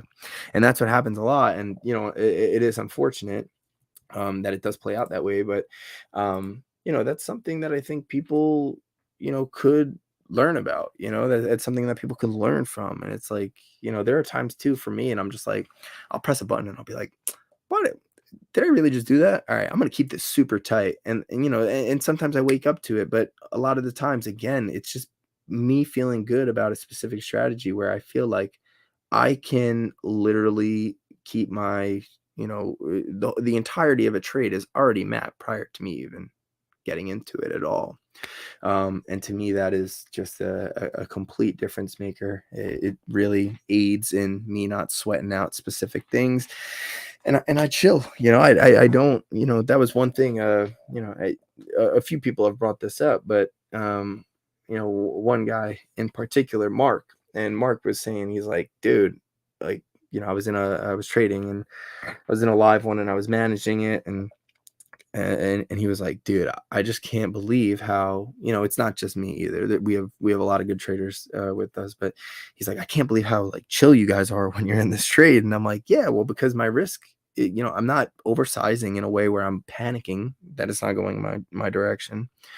I'm not sweating it out because I know where my stop is going to be. I know where this trade goes wrong, right? And if there's a situation where it goes wrong and it breaks my criteria and it takes off after that, so be it. There's going to be so many more opportunities if I can stay alive in this game, as long as I'm not throwing money all over the place, doing silly stuff. To me, that's the ultimate difference maker. So, yeah, I'm just looking through some of these comments right now. I'm thinking it's the reason they invented candles. Oh yeah. But let me see. All right, cool. I'm thinking, do I want to get into it? I've been on this for an hour and 20. I really didn't mean to get into the current rant that I'm on. I know I really haven't talked, other than my model itself, I haven't really talked much about specific names or anything like that. But yeah, I don't know if I want to go down that route. Maybe I'll go through a few. I'm going to go through a few names. So, again, anybody who's watching on YouTube, please subscribe, like the video. I appreciate it. If you're listening on X, spam the screen. You're going to get these little hearts pop up. Whoever gets the most hearts at the end, I'm going to send you something. So I'll be able to check after the fact, of course. So we'll be able to do that. So I'm just going to be looking real quick at what people are saying. All right. Mara was the first one. So we can look at Mara. Obviously, with Bitcoin taking out those all-time highs, it'll be one that, to me, it's, worth a look. So we'll look at Mara. And I tweeted this over the weekend as well. But again, here's before the move. Okay. Always. That's something that I try and pride myself on. And again, it's not an alert to you or anybody else. I don't care. And if you use the ideology that I'm trying to show you guys on how you don't need anybody else. If you learn how to do this, you do not need to be taking ideas from anybody else, because you will have a model in itself. It doesn't have to be exactly mine. It could be somebody, very similar to somebody else's. We got a bunch of traders in the group. A lot of people are starting to, or do use my model as well. But there are other traders who don't use my model and they do just fine. You don't have to be using one thing specifically. But the way I look at it here is, I do this for myself and just to prove that I have a good eye for what's coming next. And here would just be your first situation. So the price run that took out these highs right here was from this low to this high. Here's your discount retracement. There's your run for highs. Beautiful. Okay, one more time. And this is where I tweet it. Please tell me you see it. Mando model, run up for highs. Bingo. So that one was from $8 to 18. One more time over here. Let's scooch it over. Okay, that low to this high. This completed last week, right before earnings. But here's your low to your high. Here's your discount retracement into a bullish imbalance. Check. There is your run for highs. My model is complete one more time. So now what we're currently looking at right now is this. Let me just zoom out. Let me clear up some of this. Okay, so what we currently have here is this low. What was the price run that took out that high? This low to that high. Here's your discount retracement, turtle soup or liquidity sweep in a bullish trend. Here's a bullish imbalance down here in discount of a bullish range. So far so good. Still got 3 days left in the week here, so it ain't bad. If we were to look at it from a different perspective, we did sweep that high. But even if you want to say to yourself, all right, I mean, it's technically not, but if you want to say, okay, well, I think Mara is overall a bearish trend. Okay, that's fine. That's, your opinion, whatever. So if you look at it from that high down to your, all-time low, or really isn't your all-time lows. We got pennies over here. But if you look at it from this perspective, and we know how often price likes to retrace to 50% of the range, right? Again, this is something that you can back test on your own, but 50% of the range is at $43. We're still, technically, to be shorting this, it would technically, from a weekly perspective, be overpaying for something, right? Or paying a premium for it. So I don't like the short idea whatsoever. This is meeting the criteria for my model perfectly. But again, even prior to this, like, this is literally, everything is set up for myself. Okay, my entry in this situation, turtle soup, great. I know my stop loss is going to be below the low of the candle that created the imbalance higher. And guess what? If that's too big of a range, I know it before I even enter it. That's $6. I don't know if I can handle that. If you can't handle $6, then that's just not a trade you take, right? Problem solved. You're not gonna be sweating this thing out if it goes against you, because all right, this it's not all that big of a deal, right? I knew how much I could potentially lose prior to even entering this trade.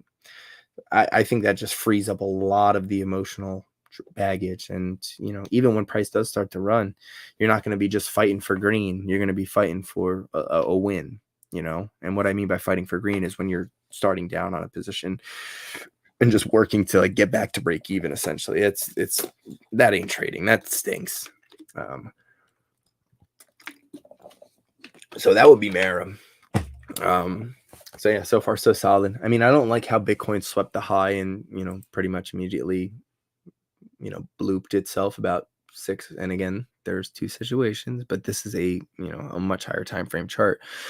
If we look at it from here, the weekly, again, I just, again, because I'm just thinking to myself, somebody said, you can type in these names, like, literally just do this, like Mara at, and that's just typically what I do. And I just pop my my own thesis on it in, and I revisit them quite a bit. If you look at my pin tweet, I do that a lot. And the reason I do that is just to, it's for myself. I mean, it's cool to have a bunch of followers and all that stuff, but ultimately, like, nobody cares. This is one of the biggest live calls that I've had ever, believe it or not. And and while it's cool, I'm glad everybody's here and stuff like that.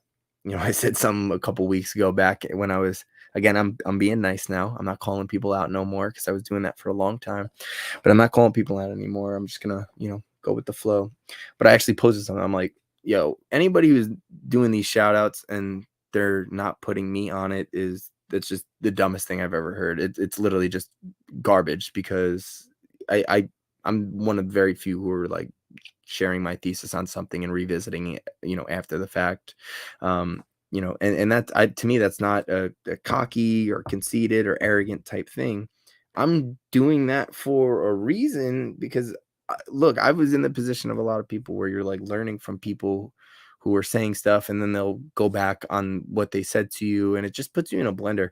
I think a lot of people are just, kind of jokesters, and can be toxic to people learning how to do this. So that's why, for a while I was chirping everybody under the sun. I'm done with that. I don't care anymore. I'm just leaving it as is. I hope people don't get hurt too bad, but at a certain point, you got to kind of wake up a little bit and understand that these Weeble cards can be altered very easily. But anyways, which is, it's like fraud, by the way. Like, that's illegal. So, but anyways, to continue here, that was just, Mara. Let's see. Yeah, podcast. The podcast would just be me talking to myself. That's another thing. And this is no offense to anybody else either. I don't want anybody to take it this way. I do all of these, and I basically just do them by myself. And the reason I do them by myself is, again, it's just, the idea behind this whole thing is just me and, like, my thoughts on specific things and all of that. But also, at the end of the day, it goes back to what I was talking about before. I don't think you should be relying on anybody else for anything, right? Maybe to learn. If you're newer and, maybe you've been doing this for 3 years and you just have, like, not found that consistent level of success, and, it's driving you crazy and you really want it, maybe find somebody who, you listen to and you're like, oh, dang, this guy knows what he's doing. This girl knows what she's doing. to learn from somebody, that's great. But again, I really don't think you're going to take the next step and be good at this until you're able to do it for yourself, by yourself. And you might take some bumps along the way learning how to do it by yourself. But guess what? I think that is much more of a learning process, because you're going to then learn how your body kind of deals with that, right? And what I mean by that is, are you sweating, right? Is that trade making you sweat? Odds are you probably have a little bit too much money into it, or you don't trust in what you've practiced, and or you just feel like, maybe you say, and this is a big thing with some people in the group, I don't mean to throw anybody under the bus, but I say it how it is. People, oh yeah, I'm grinding, I'm doing this, yeah, I'm gonna get this money, blah blah blah. Why are you never in a live call? Why are you even in the group if you're not going to come to the live calls? It doesn't make sense, right? I don't get it. It's silly. But that's just, again, that's my idea there, at least. But good luck with that, Katie. But anyways, yeah, so like going back to that, like I don't really think a podcast. I'm just gonna do these more often, and that's about it. But it just literally would be me talking, and maybe if people sent in questions and stuff, I can go through stuff. But other than that, nah. Because I don't want guests on really either. And again, I'm not trying to be a jerk by saying that, but in the nicest way possible. I don't really care about anybody else's opinion other than my own. For the most part, there are some people I'll listen to, but you got to show me over and over and over again that you got it, you know what you're doing. And again, I'm not saying that to be a jerk. It's just, it's the way that I operate. You gotta show results. All right, yeah, we can look at yeah, actually, let's not look at WBA. That name is dog water. We'll do it quick. Yeah, there it is. So okay, so my model on WBA completes at 1968. High, low, retracement into a discount imbalance. Bingo. Dub. Okay. So that would be WBA. I know it's short and sweet. I just don't really love it. Chewy, another dud. So let's see. Chewy.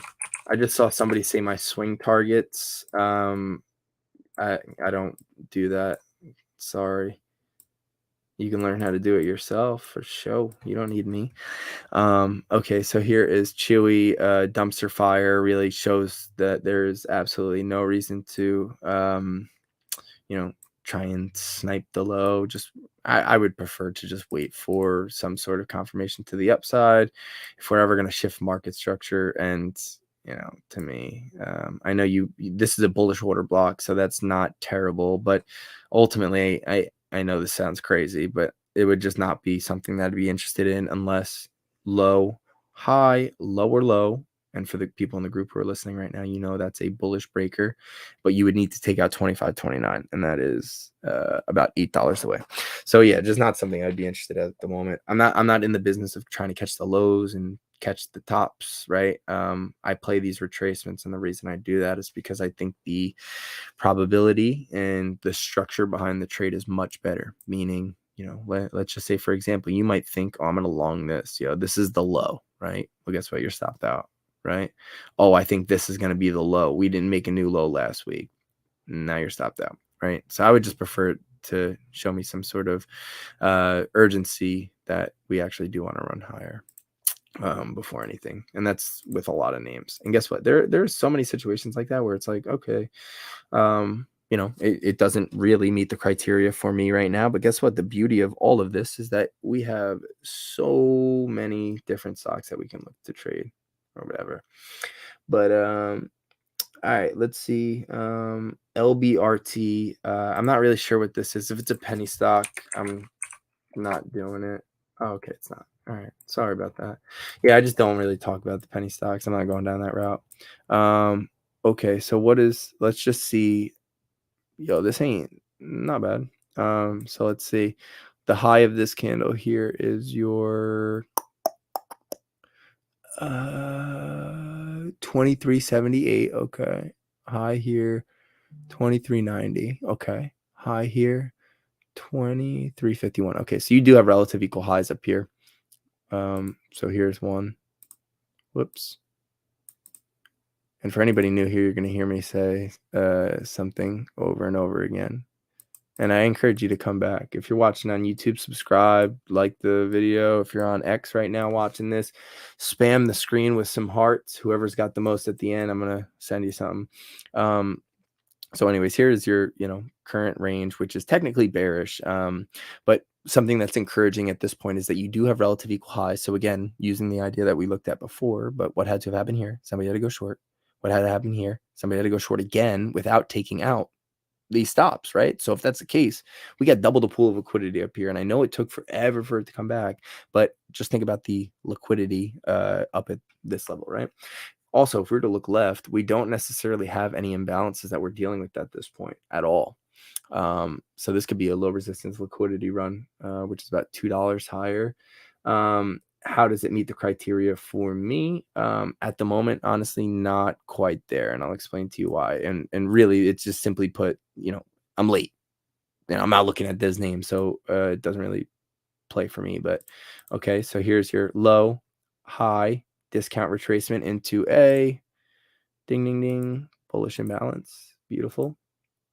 Right off that 50%. And then there's your run for highs. Beautiful. So again, we took out this high with this price run. Bing, bing. Excellent. Okay. So if price is to run up to that 23.51 without me, so be it. It is what it is. It happens. But something that, using my model, how I would approach this is, I want that discount retracement, preferably sweeping these two equal lows right here, getting me some liquidity for that push up for that 23. So that's just the way I look at it. Your model might be different than mine. You might have a little bit more, on PC, no hearts. Dang, man. That's dumb.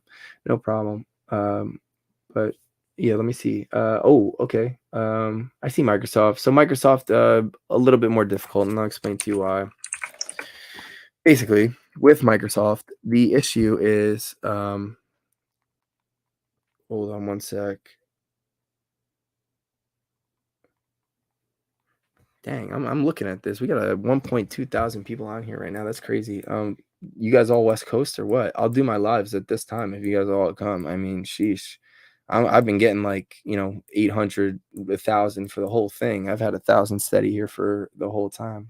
Maybe I'm just talking about stuff that people care about. It's always interesting because I'll be posting some stuff and it'll be like analysis and people just don't like it, but it'll be like 50 likes or I'm about to drop some analysis this weekend and I'll get 100. I'm like, what? How does this make sense? But whatever, I guess that's just how the algorithm is pushing things out. But anyways, here's Microsoft. So Microsoft obviously at that all-time high a couple weeks back, or really a while ago at this point, but we took out that new high. So from that point, I look at it like this. What was the price run that took out this high? Low to high. Ready? Let me bring that back down right here. Bang. Okay. You're going to notice that while we respect this bullish imbalance, it's really not in discount. Okay. So what does that tell me? That tells me that this range is just not set yet. And I missed this trade. This is a situation where it does not come to discount for me. Oh, well. Okay. So now I get to this point. Okay. We got a big range, right? 50% of the range is still quite a bit away. And our first imbalance down there would be that turtle soup at 362. So far away.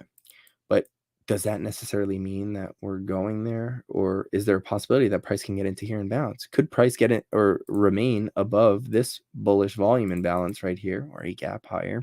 Could it potentially run from here? Yeah, absolutely. Right.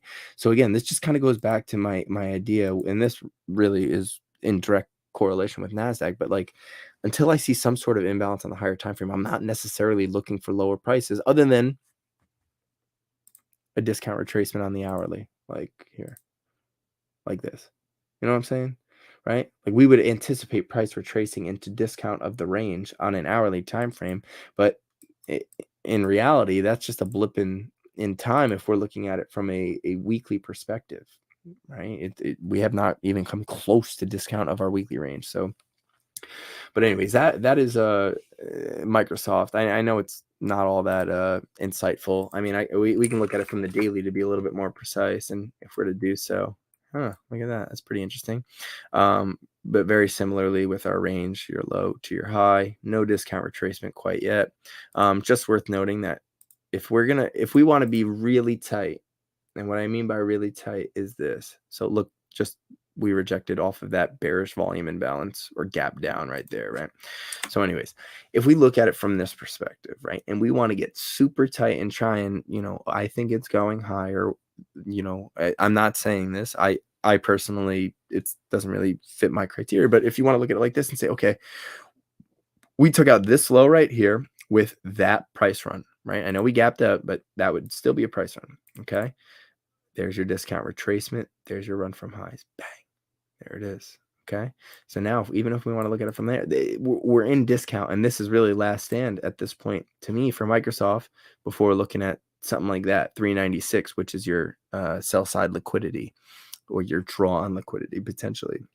Right. So if this imbalance here is to slip, I think that's, ultimately our target. But I'm not really banking on the bearish idea just yet. And that goes for everything in the market. I could be wrong. Tomorrow we can melt down, another 300 points, and it is what it is. But if I was doing that for all this time, right? If I'm looking for that retracement and trying to be smart and trying to pick tops, I'm not only missing out on this entire bullish run, but I'm also getting spanked. I'm getting stopped out all over the place, So that's the way I look at that. So anything with the all-time high is just a little bit more tricky. We got some California. Cool. Oh yeah, Henry. Shaking my head, Henry. Shaking my head. All right, so let's go Tesla. Do Tesla. Oh, cool. So we do have a lot of West Coast people. Yeah, no, I mean, dang, we just cracked 1,300. That's sweet. This will be a record. But again, let's see. All right, we'll look at CRM too. Let's do Tesla. So Tesla got smoked, obviously. Tesla's been one that I recently I've had a lot of success on it, but the trade that I tried on it on Monday did not go my way. I took the loss. But here's the thing. If we're looking at Tesla structurally, and there's, this is something that if you're new here, you're going to hear me say this a bunch.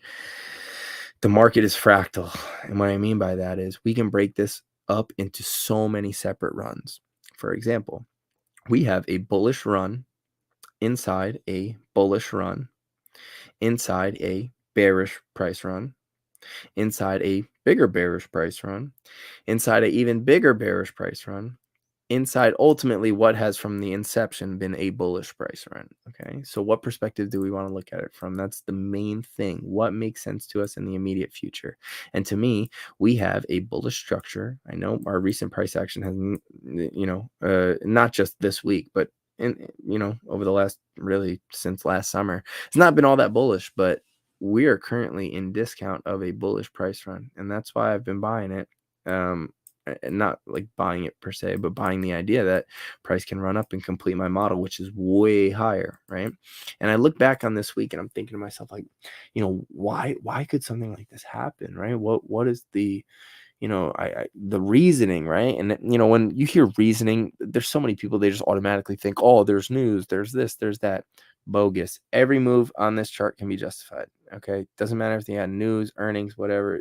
I'll show you hundreds of examples in which it doesn't necessarily matter. And again, I'm not saying that to be cocky, arrogant, whatever. It's just true. And I hate to say it, but it is, and that's why I don't buy any of that stuff. Think about it. What was the news that we had on Friday last week? Whatever that news was, they loved it on Friday, and then Monday they started hating it, and Tuesday they really hated that data. Come on now, we can't buy that. We serious? Fundamentals have been thrown out the window for years.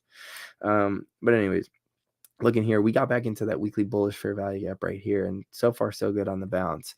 If we're to look at the daily, if I'm not mistaken, yeah, pretty interesting hold on the daily. So here's the thing. This was previous buy side, which we swept last time. And if you remember, a lot of those pattern traders on here who were talking about specific, in inverse head and shoulders, blah, blah, blah. But, in reality, like to me, like I actually want that second low to take out that first low. And I know I don't trade inverse head and shoulders or any of that stuff. That's not my thing. But I will say the reason why I want that is because I want price to hold this area and show me that this is almost a way of establishing a base as a previous resistance, now forming a support moving forward. So that's just something I'm looking at. Obviously we gap down, but this could all be cured relatively quickly tomorrow with a bullish order block, meaning we have an up close candle that closes above the open of the previous. So essentially, bulls on Tesla want to see this over 183.02 tomorrow with a close. And that doesn't mean you're out of the woods just yet. That just it's good to see. Think about it. Bullish order block right here, price runs higher. Bullish order block right here, price runs higher. Bullish order block right here, price runs higher. Bullish order block here, price runs higher. So that's essentially what you want, but you're also dealing with this gap down that we had, and that's a pretty big one. But again, it could be erased relatively quickly. So that's just Tesla in short on multiple time frames. So oh, cool, Colorado, nice. Yeah, we got a lot of West Coast people. Yeah, I'm thinking I'm just gonna start rocking with the West Coast here. Do the later streams, because this is pretty cool. All right, let's look at CRM. Yeah, all right, CRM is going to be my last one, and then how about this? If anybody's got questions about anything, throw them in there. We can go through that, but I'm kind of cooked. Let's see, CRM. Okay. Oh, interesting. Thank you for showing this. There's your bullish market structure shift. Bing, bing, bing, bing. There it is. So also just, worth noting here. Low. Whoops. High. Discount retracement. Run for highs. Okay. So that's CRM. I think CRM has earnings, right? Don't they? I don't know if it was today or when it was. I'm not sure. Oh yeah, they must have just had it today or something. I just don't have the date exactly in front of me. But anyways, we can look at it like this, price run that took out previous high here. And we can, really use low to no discount retracement high. So obviously we are, if we aren't going to make that continuation move with the imbalance higher through, there's a chance we could see much lower. There are multiple imbalances in the process, just a tad higher here. There, good. Here's another smaller one right there, good. And right here. So that's what you're working with on CRM. So, but it did just finish up the model last week, actually. So that's pretty cool. Oh, we got Maryland. All right. KD, UNH. Okay, so you're looking at UNH here. Hold the phone. Let's see.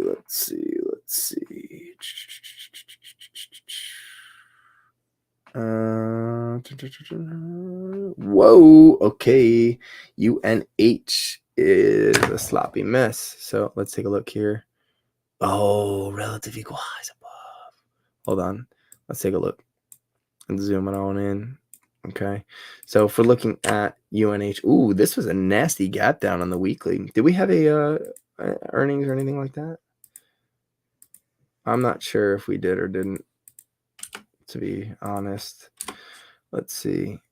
But we did sweep out a little turtle soup action. So we'll see it. We'll see how that shakes out. But you have relative equal highs behind. Look what happened last time you left relative equal highs. Whoop. There it is. Let me just see where we are in terms of like our overarching range here. Okay, there's your first shift.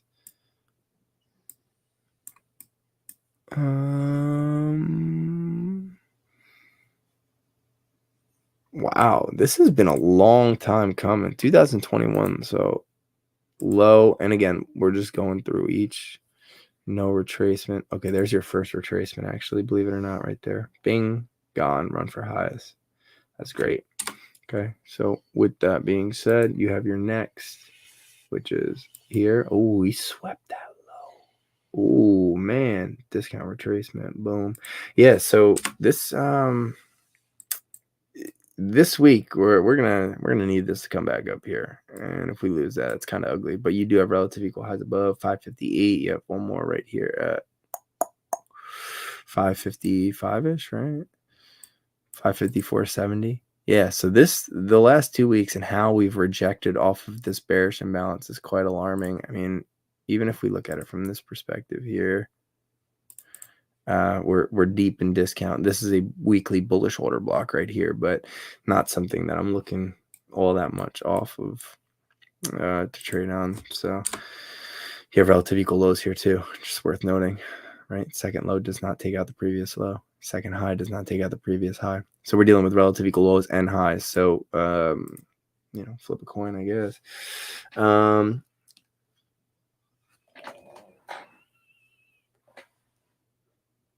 Yeah, as said before, we need the weekly OB. Yep. All right, let's look at PanW from my boy Seeker. Seeker checking in from the West. I'll start doing these later now, Seeker. All right, PanW. So here we are currently with PanW, and while this is, to me a beautiful setup, the time component of it is what it's, kind of makes you itch a little bit. It's like, this reminds me a lot of Boeing. I'll pull up Boeing just to show you in reference, and Boeing, ironically, has been pretty strong. In comparison to everything else this week. I know a 0.3% day is nothing, but just in comparison to what we're currently dealing with on a lot of other names, tech specifically, but if we're to go over to PanW, just you see how kind of long this is taking, right? And that's something that I'm hoping PanW does not do. But if we look at Palo Alto from this perspective, and we see, obviously earnings dumper, the retracement here to create that bearish imbalance. You get the Pelosi news that she's buying as well. Um, you know, Still valid, still a bullish setup and everything like that. The one thing that it's just annoying is just time. So this is the move that I kind of want to see.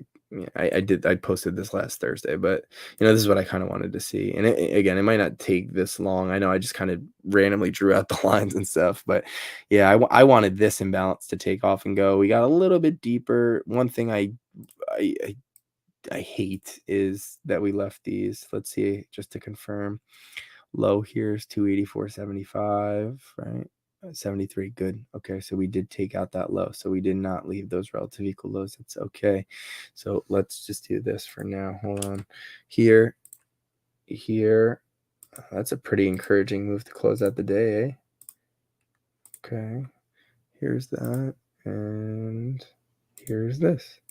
Okay, so you have your imbalances. We shifted market structure by taking out these highs, but we did get into this bearish imbalance, just worth noting, right here.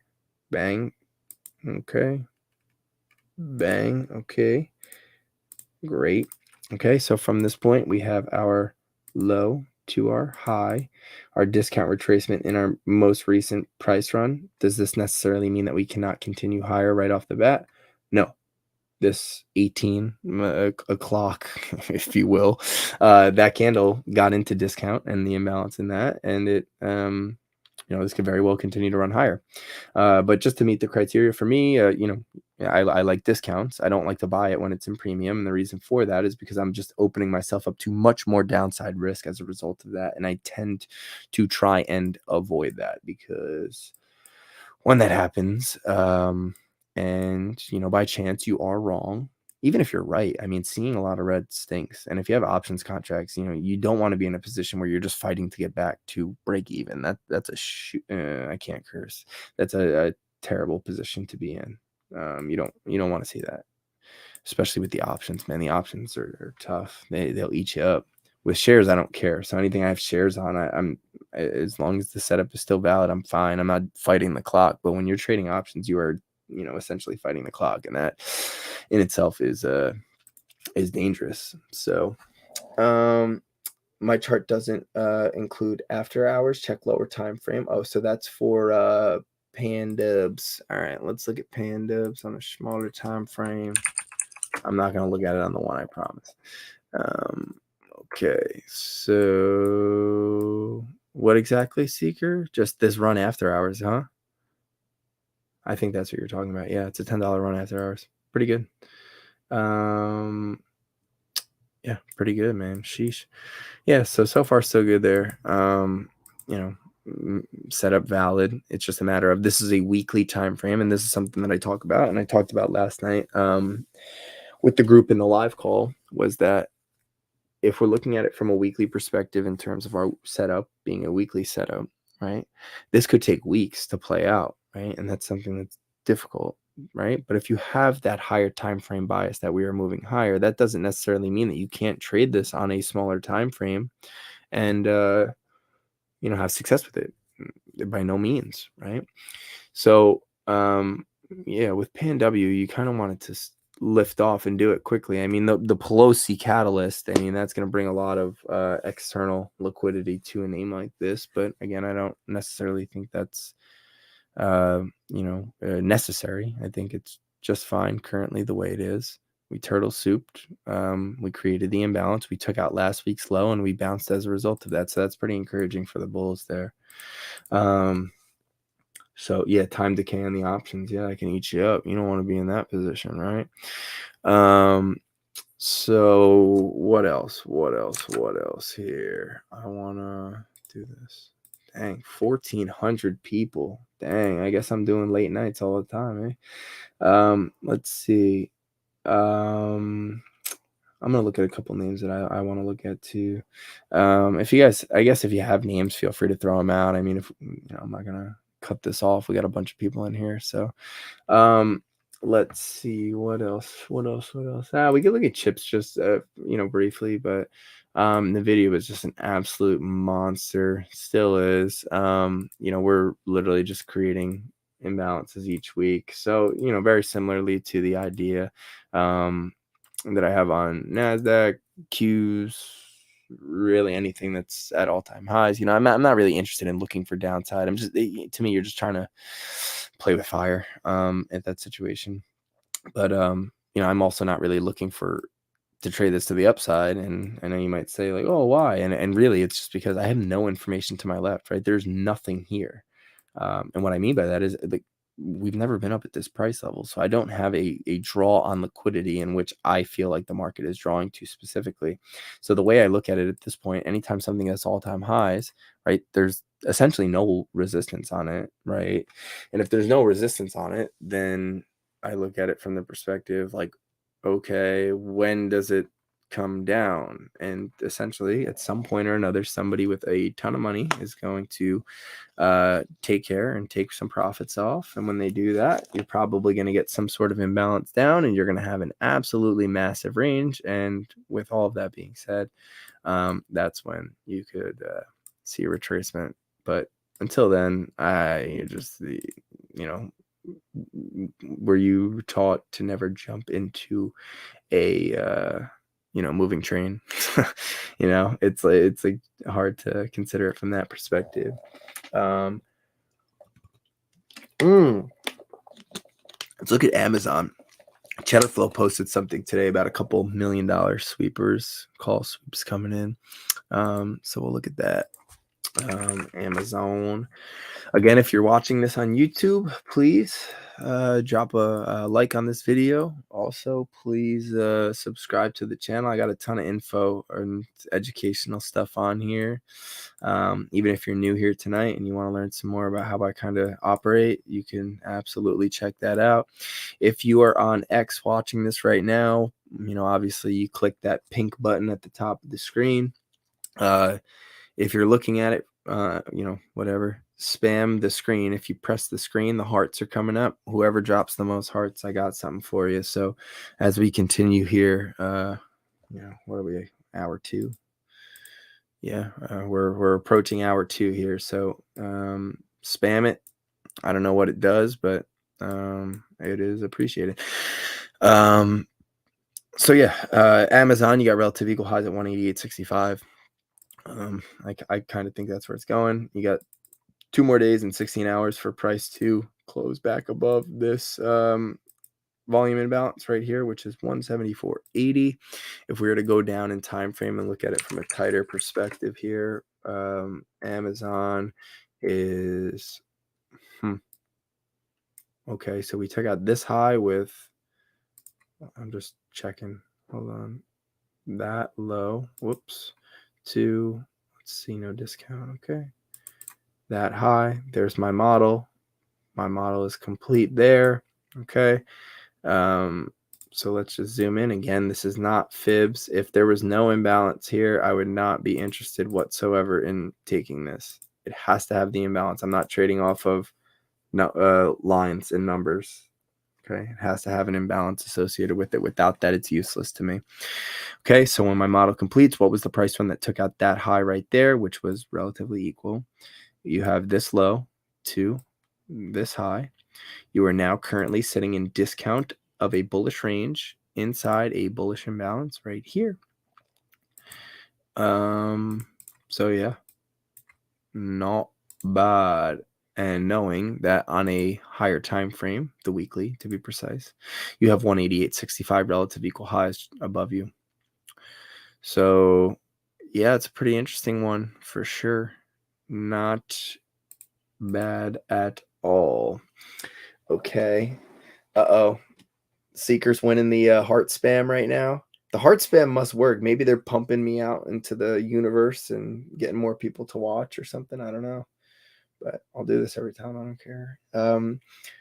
So yeah, that's Amazon. Amazon looks solid. Solid. Let's get CrowdStrike. We did CRM. Oh, it's kind of wonky. Okay, so here's did CrowdStrike have earnings? See, I'm like sometimes it shows the E for me, sometimes it doesn't. So, but here's your range on CrowdStrike from your low to your high. So far, we have. Oh yeah, we did create a bearish imbalance right here. Yeah. Maybe we see some sort of retracement on CrowdStrike. I think we're at all-time highs. Yeah, we are. We did fill up that imbalance here. You have a discount bullish imbalance here. Let's look at the daily and see if this checks out. Ooh, what? Okay, so on the daily, it's actually it might be a little different in terms of our current range. There it is. There's your discount retracement. Yeah, so ironically on the daily, it doesn't really line up with the weekly. So what I mean by that is we've actually rejected a bearish imbalance in our bullish range on the weekly for CrowdStrike. But if you look at CrowdStrike here, really this is just the imbalance you don't want to lose if you're bullish on it. Is there a possibility, and could this thing go lower from this point? Absolutely. I'm not trying to say that is not the case. That's actually what the weekly would what's the word? I'm like burnt out. I guess the weekly would imply, just based on what we're seeing here. But the daily actually looks pretty good. You turtle soup the low. My model would complete at 338 in this case, actually, which is kind of crazy. So just the fact that they don't line up as well as I would have liked, for that reason, I'm out, dog. I would not. I'm not personally interested. It's near 375 after hours on ER. Okay, so yeah, that explains it. So yeah, the daily looked great. The weekly, to me, I can totally see a world where that did not play out all that well. So here's your rejection on the weekly bearish volume imbalance right here. Boom. And obviously we're up near 375, which is all-time highs, uncharted territory. So I don't necessarily know what the draw on liquidity is. Will it go higher? Will it not? Who knows? But yeah, I'm just showing you from the example. Let's just see one thing actually. Nah, not worthy. But yeah, if it's not going to match up for me on multiple different time frames, at that point, I'm just cool with, looking towards something else, something that looks better. Let's see what else. Oh, it does activate the algo, huh? Okay. Oh wow, yeah. So it did have earnings. That's hilarious. Yeah. So completeness, yeah. So on the daily, it completed the weekly. All that's telling us on the weekly, again, this is just that situation where obviously we're now up here somewhere, is that there was no discount retracement on the weekly time frame. So there is the range wasn't set. So I just have to slide that higher at that point and wait for us to set a range, right? Our weekly volume imbalance, sure. I think we actually have had one weekly, or did we have a weekly volume imbalance? I'm just relating this to NASDAQ. Sorry, I know it's we haven't. Nope. Okay. Yeah, I was just curious about that. But yeah, that's pretty interesting on that one. Daily looked great. Weekly could have gone either way. I ultimately I don't know. Just when names run like that, I know CrowdStrike doesn't have all the weighting in the world in whatever indices that it's specifically in. But when you see stuff like that, it's pretty encouraging that there's not going to be like a range setter. SMCI inclusion. Yeah, we can look at SMCI too. And I'll go back. I know somebody posted a bunch of names up here also. Let's look at SMCI. Honestly, SMCI is not just very similarly to NVIDIA. I'm not really interested at this point. It's been a crazy run. I remember if you go at MandoTrading with the money sign SMCI, you're going to see my tweets from the end of last year about us running for this. And that's when I sold my longs at 358. It's just like, ouch. But is there really any way to forecast this type of move? To me, there's not. There's just not. I have no information. That was all-time highs. And this just kind of furthers the idea that when you break those all-time highs, you can be shouting out whatever number you want, but in reality, there's price has never been there, so there is no liquidity that it's searching for at this point. Price is getting driven higher as a way to entice people to get rid of it and move price lower, and set up another area for liquidity. And if that's not going to happen, this is going to keep going higher. So I mean, I'm not really interested in those names, to be honest. So, ExxonMobil. Yeah, we'll look at ExxonMobil. Actually, Sean, I don't know if Sean's in here. He asked me to do this the other night and I forgot. Sorry, dude. Let's see. Let me just come on over here. Okay. Yeah, so ExxonMobil's technically in a short-term bearish cycle here by taking out these lows here with that price run. So discount of the range is approaching a couple bucks higher. But I mean, let's go back in time. Let's see. I'm just curious here. So okay, there was the completion number 1. So if we're to look at it like this, here's the start of your price run, green candles consecutively. That's how I roll. Oh, no, there it is. Discount retracement run for highs. Okay, there's another one right here. Okay, we took out that high with that price run. Okay, I guess technically you could say complete again. So we'll be efficient. So model completes. There it is one more time. Again, a situation just like CrowdStrike, no weekly range has been set. Therefore, I have to wait for it to set. Here's your set. There's your bullish imbalance right here. There's your run for highs. My model is complete. Let's move over again. Here it is one more time. Run through highs, check. Discount retracement, check. Bullish imbalance, that's a gap up. Volume imbalance, aka urgency to move higher.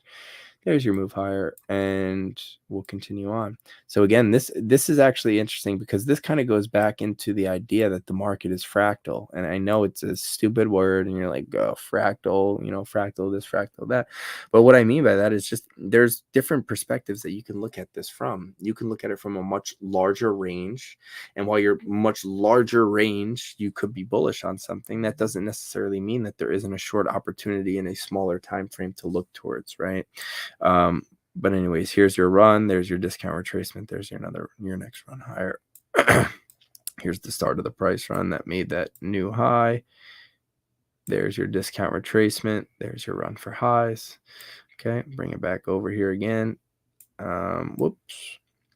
But to answer your question, I haven't traded oil in a long time. I know CL is a futures ticker that I could trade, but I just don't. Okay, so here's your low to your high. There's your discount retracement. Let's just see. Your high here is 119.92. Your high here is 119.63. So we did take out this high, and now we're getting this is business talk. Here you go. Ready? Here's your run. Okay, and you're going to see something you haven't seen much of tonight, but here's your low to your high. There's your discount retracement. There's your run for high. Beautiful. Okay, now here's where things get interesting. There's my range. Okay, good. Hold on, let me get rid of this for now. We'll bring it back in a sec. Here's your low to your high. Here's your discount retracement. Oh, bag fumbled. My model does not work. Uh-oh. It's going to happen at some point, right? We know the market doesn't continuously go in one direction forever, unfortunately. Maybe NASDAQ, wink, wink. But yeah, this situation here, you got a failure on my model. We swept the higher time frame liquidity. So now from this point, we have to look at it from the perspective. What was the price run that took out these lows right here? And it's something as simple as this. High to your low. Your discount retracement is a couple bucks higher. We have that bearish imbalance here, which ironically we did fill most of it at that point, which is kind of crazy. But yeah, there's no imbalances for quite a bit of time here, but the oil trade has been really slow. I'm looking over at CL. I've been charting this one for a while, and ironically, it looks a little bit different from ExxonMobil. But there's your bullish price run. There's your discount retracement. There's your pop, but not quite enough. I bet you this runs into a daily level right here, leaving those relative equal highs. There's your imbalance to the downside. There's your retracement into it. There's your short, and there's your money paying you. But as price continues lower, you'll notice that when price got down into that discount bullish imbalance right here, bang, bounce. Okay, so even currently, if we want to look at it from a smaller range, so right now we have a bullish range inside a overarching bullish range inside an overarching bearish range, believe it or not, and this goes on for a while.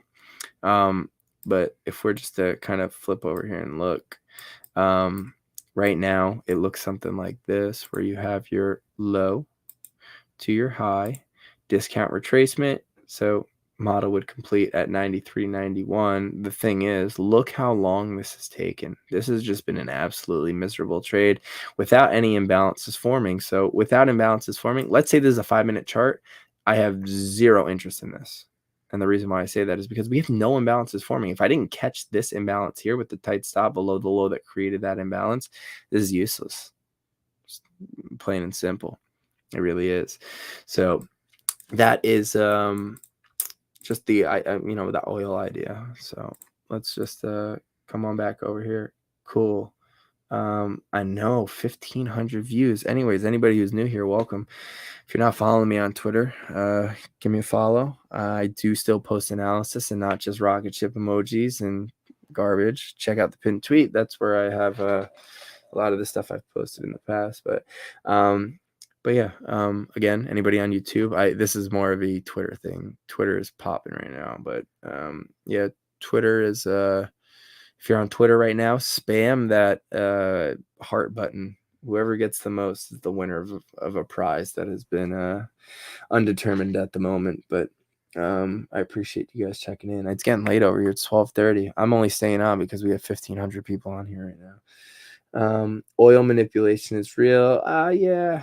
I mean, look, chart wise, we've you can kind of see how it's respected our algorithmic price delivery over time. It's just the fact that it's as choppy as it is. It's just, to me, there's just so many other things that I can look. Just reminded me of when oil went negative on the chart. I know, just absolutely madness. Yeah, let's look at Chinese names, but I know Katie posted J&J and CMG. So let's look at those two first. Here's J&J. Slug. Okay, so we do have a slug on J&J. I know we looked at this one like probably a couple months ago, but there's your current price run. We've gotten multiple discount imbalances. This is a really choppy chart for sure, but we did get deeper into discount right there with your bullish imbalance. You actually got one more that has been tested at this point. And so far so good on that run higher. There's your market structure shift. I'll zoom in and just show you again. This is an overarching bullish range with this would technically be a shorter term bearish range inside a much shorter bullish range, believe it or not. So here's your little bullish price run, the low that starts the run to your high. There's your discount bullish imbalance check. There's your run for highs. That is my model completing. Here's your next one. There is your low to your high that took out these highs here. There's your discount retracement into a bullish imbalance in discount of a bullish range. There's your run up. We have not quite gotten there, but you'll notice, look where price has respected thus far this week. So me personally, I would like to see this run up for that 163. But if I look at it like this, okay, so really, if that's my target, I'm really looking at like $3.50, right? What is my stop in this situation? The trade to me goes bad below 156. So I'm risking 3.5 to make 3.5. To me, that doesn't make all that much sense. So that's simply put, that is where I'm at with this one currently. I think it can very well move higher, but just doesn't really meet the criteria for me to look at it actively. So that would be Johnson & Johnson. All right, so let's look here. Oh, dang, yeah. Seeker, I just saw that. That's cool. All right, so let's look at Chipotle. Had some Chipotle today for lunch. It was good. All right, so let's see. Let's just zoom out and do the dance here. So Chipotle, another name that just never seemingly changes market structure on a weekly time frame here. So if we look at it from here, low to high, there's your discount retracement. There's your run for highs. Beauty. Okay. There's your low to your, high. COVID, eh? So was it crash or was it just a discount retracement? You be the judge. There she blows. Here is a bullish imbalance and discount of the range. Beautiful. There's your run for highs. My model is complete at that point. Okay, so from that point, what do we do? What was the price run that took out that high? So from this low to, let's see. And I just go to really, if it's a bullish run, I look to just really each red candle. And I look to each red candle to see, after that red candle, do we get some sort of discount retracement? What's a discount retracement? Let me see 50% after. Nope. And it still hasn't happened. Nope, nope, nope, nope. Nope. Oy. Yikes. Has this ever retraced? I don't think so. Here's one more time. Nope. Yikes. Yeah. Chipotle. Absolute unit.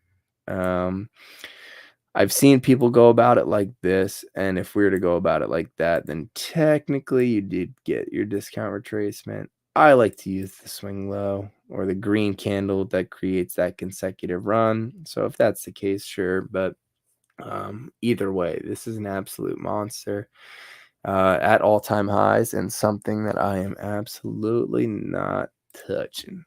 That's just my point of view on that. Oh, whoops, I didn't mean to click this one, but so far so good on my shop idea. So this is what I tweeted out I think 2 weekends ago. I want to see price get into discount. This is a bullish breaker. Your low, high, lower, low, break above. Here's your discount retracement. I want to see that run for highs at 98.85. Important to note on Shopify that technically this is a bearish price run. I'll show you in a sec. Our most recent, our medium term run. But there's your discount retracement. There's your run for highs. You're going to notice, obviously, we all gas, no brakes for a long time there. Look, by taking out this low, that's a failure in my model, but that is a market structure shift to the bears. So we're going to come on over here. We're going to go from this high here, bang, down to our low. Beautiful. And from this point, you have not yet reached 50% of your range at 99.96. So that's where I think we're going.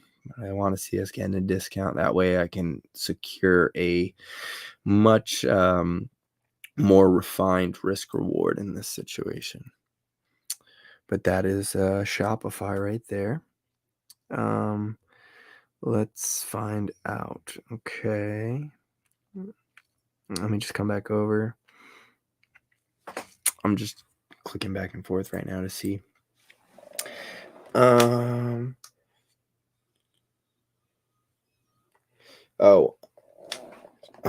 Chinese names.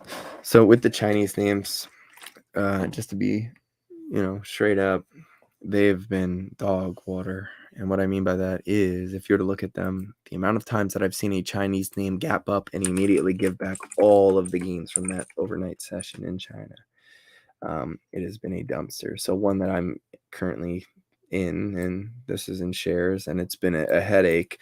The last time I tried it, I got stingy, and I wanted it to take out my high at 160, and it did not. So this is where we're currently sitting. This is a bullish order block. You have 2 more imbalances down here in discount. I'd really hate to see it go down here. I don't have all that many shares, so it's not the end of the world. But in reality, the trade doesn't really go bad for me until 73.58, and that's when we get that bearish market structure shift, and we continue on.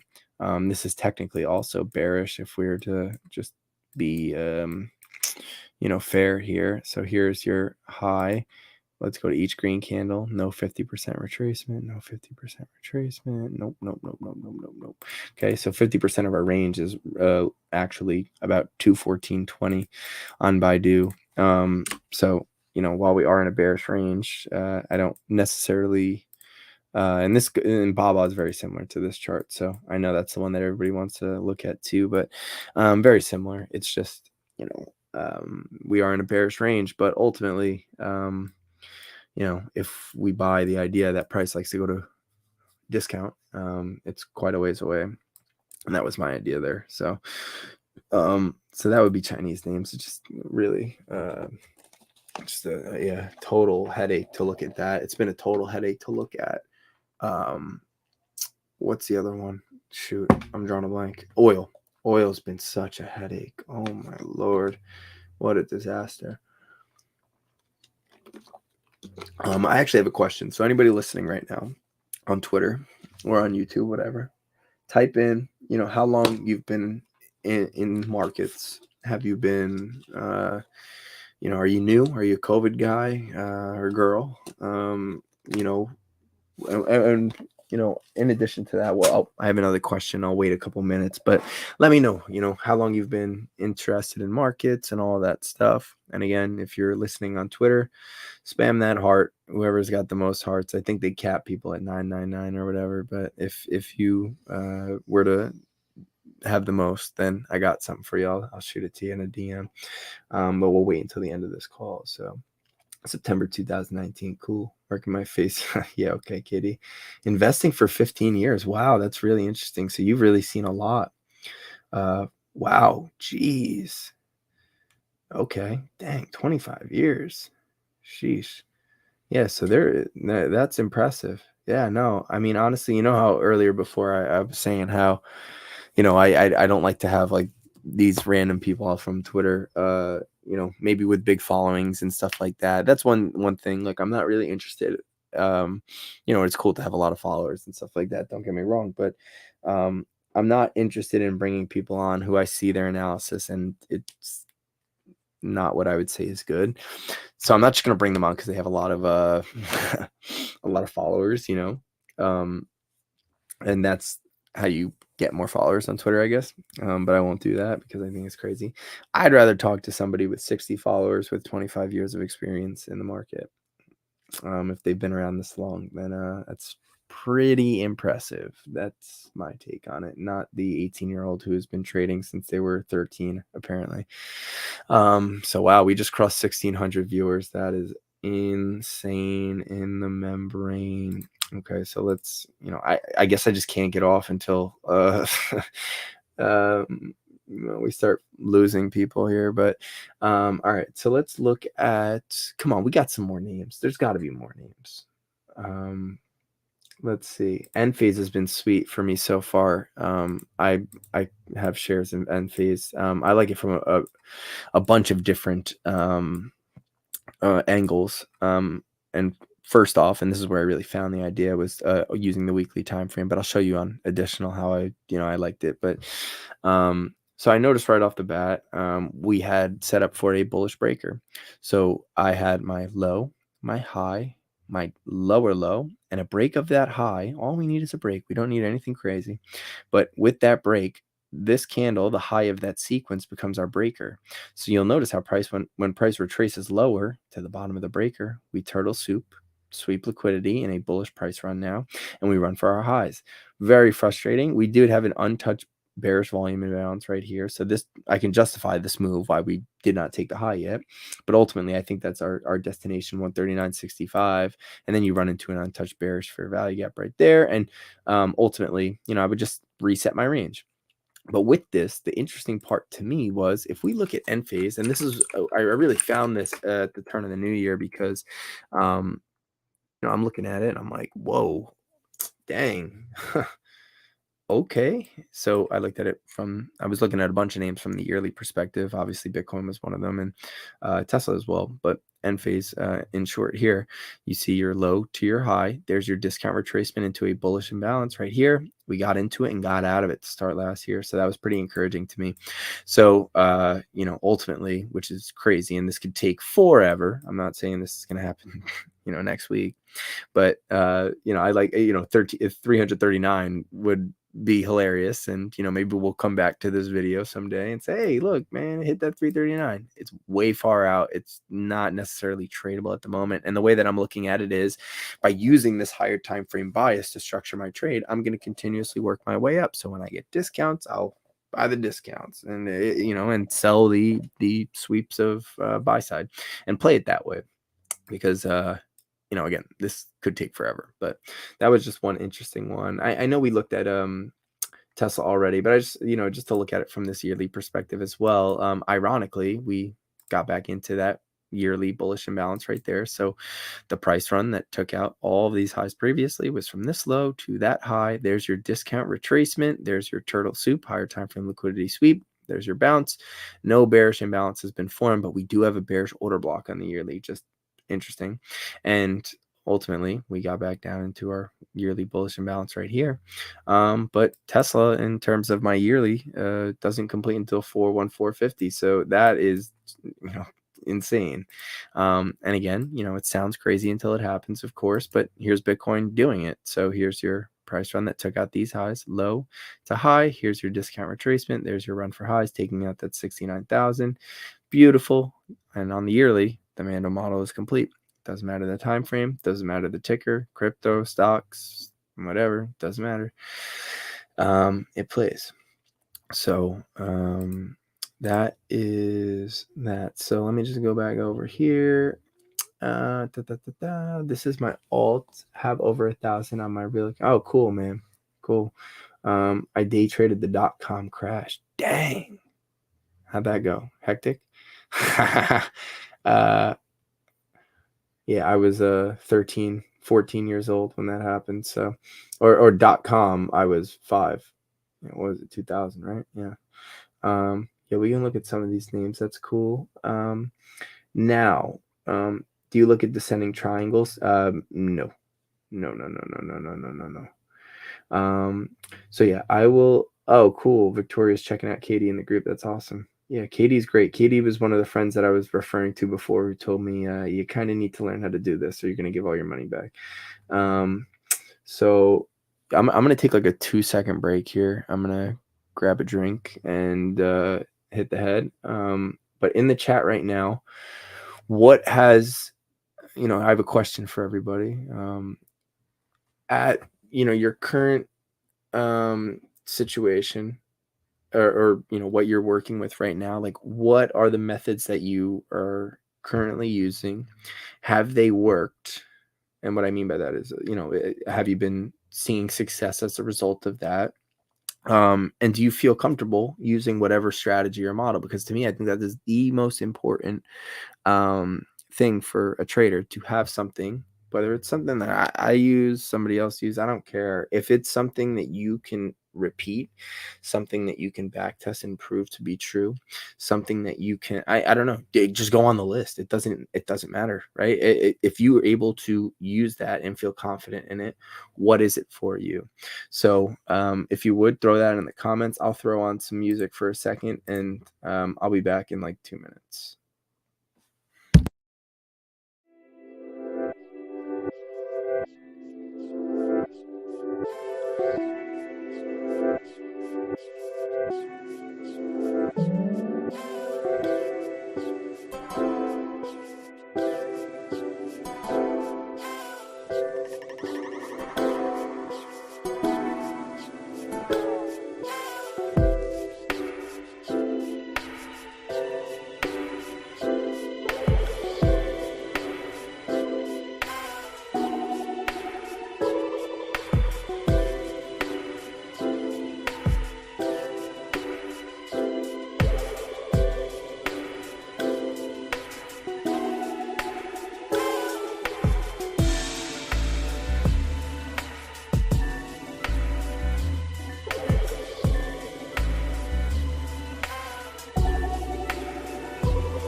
All right, quick intermission. All right, I'm checking out these comments again. If you're here, welcome. If you've never followed any of my stuff before, check me out on here on X. If you're interested in learning some stuff or how I go about it, check out my YouTube channel. I do a lot of videos on there as well. So that is much appreciated. If you're on X right now, spam that that heart button. We have 1,600 people in here right now, which is insane.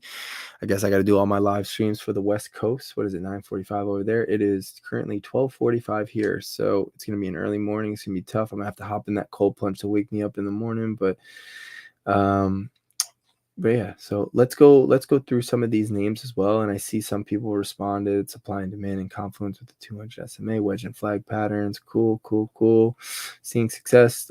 Just been trying to improve execution last year or so. Yeah, I think that is the differentiator. I mean, you can have all of the, you can see, the efficacy of all of this, and still, when you're in the moment, it's much more difficult. Of course, it's easy with hindsight. It's always easy with hindsight.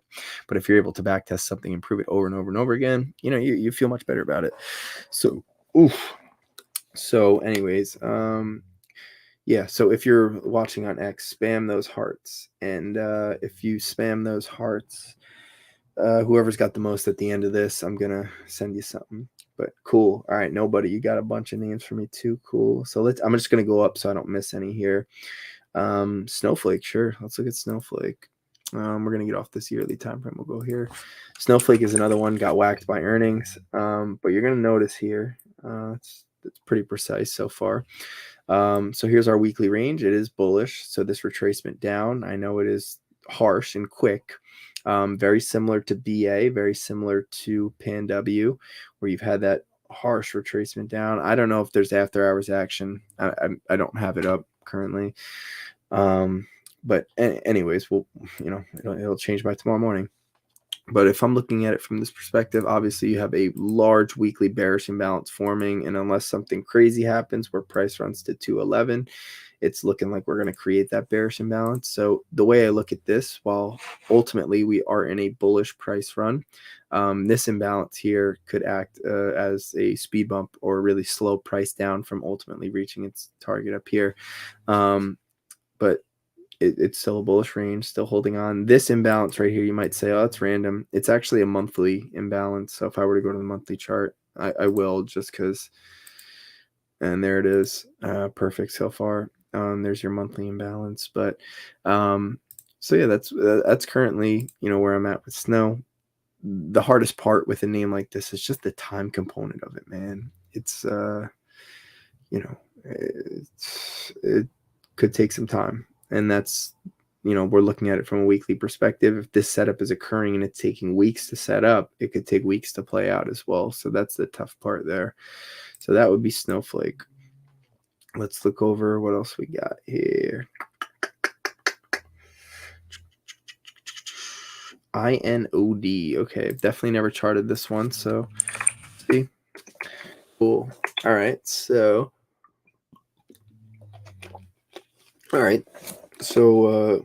a cheaper name here. But let's see. So we do have, okay, we're just going to note these as they come.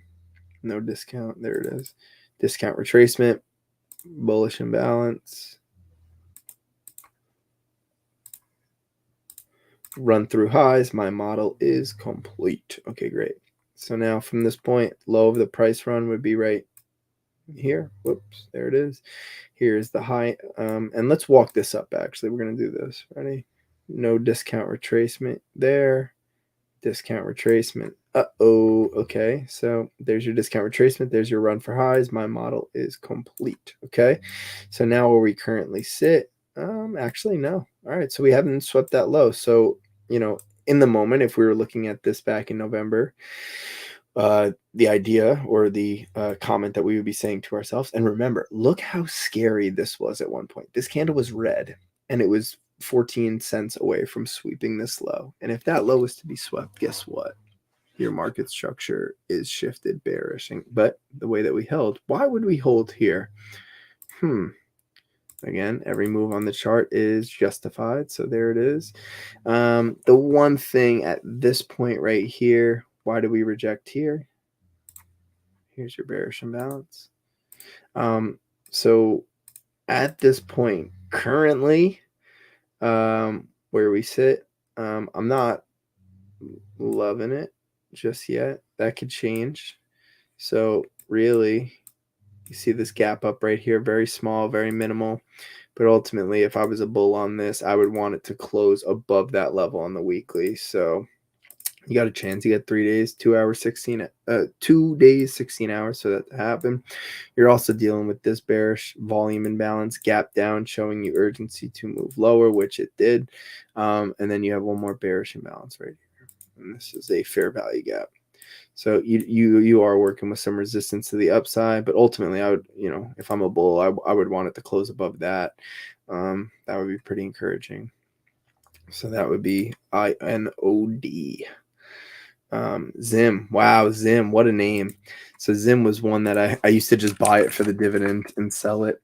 It was a fat dividend. It's like some Israeli shipping company, but they got smoked, and their dividend went down quite a bit. So I don't even know what it is right now. I don't know if they brought it back. I don't know anything about it at this moment, but let's see. Here's Zim.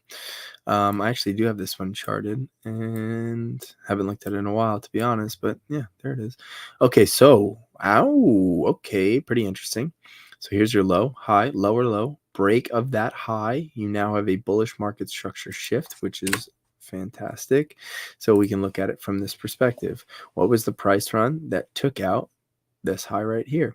And there it is. No discount retracement. Great. Okay, and there we are. So we're just entering discount of this bullish range. If you were to use, I'm not saying that, this is not really what I would do, but, let's say you were like, okay, I'm bullish here. I want to add off 50%. Again, 50% entry. Your stop loss could be at the low of the candle that created that imbalance, and then look for upside at 1563 to complete the model. And if we look at it again, there's so many names that look like this right now, but where you have such a massive range. And to be honest with you, I'm not all that sure if this is ever split or anything like that, just to be fair, but let's just look at it. So what was the price run from this high that took out this low right here? And it was that price run. Notice how price retraces up to discount. Here is a bearish order block, up close candle followed by a down close candle that closes below the open of the previous. There it is. Bang. Done. So my model would complete there. So how do we operate from that point? We would go start of the run to the downside, our next little run. Notice how no 50%. If there is no 50%, the range to me is not set, and I have to wait like this. So 50% is really high. Again, I don't know if there's any split. If it's a split name, I'm just out on it. I don't look to trade anything like that. I don't think the numbers in terms of like range will add up. There's so many names. There was one the other night. It was like, it said something. It was like at $1,000 stock or something like that. I'm just like, never. Or AMC maybe it was. But yeah, so I don't know if it's split or not. But if it didn't, when you buy into the idea that price likes to retrace to discount, which would be, this is a bearish range, and 50% would be around, much higher. So, but again, just having a structured trade, that's the idea. That's always the idea for me. If I can make this as structured and complete as possible, that is the goal always. So let's see what else we got.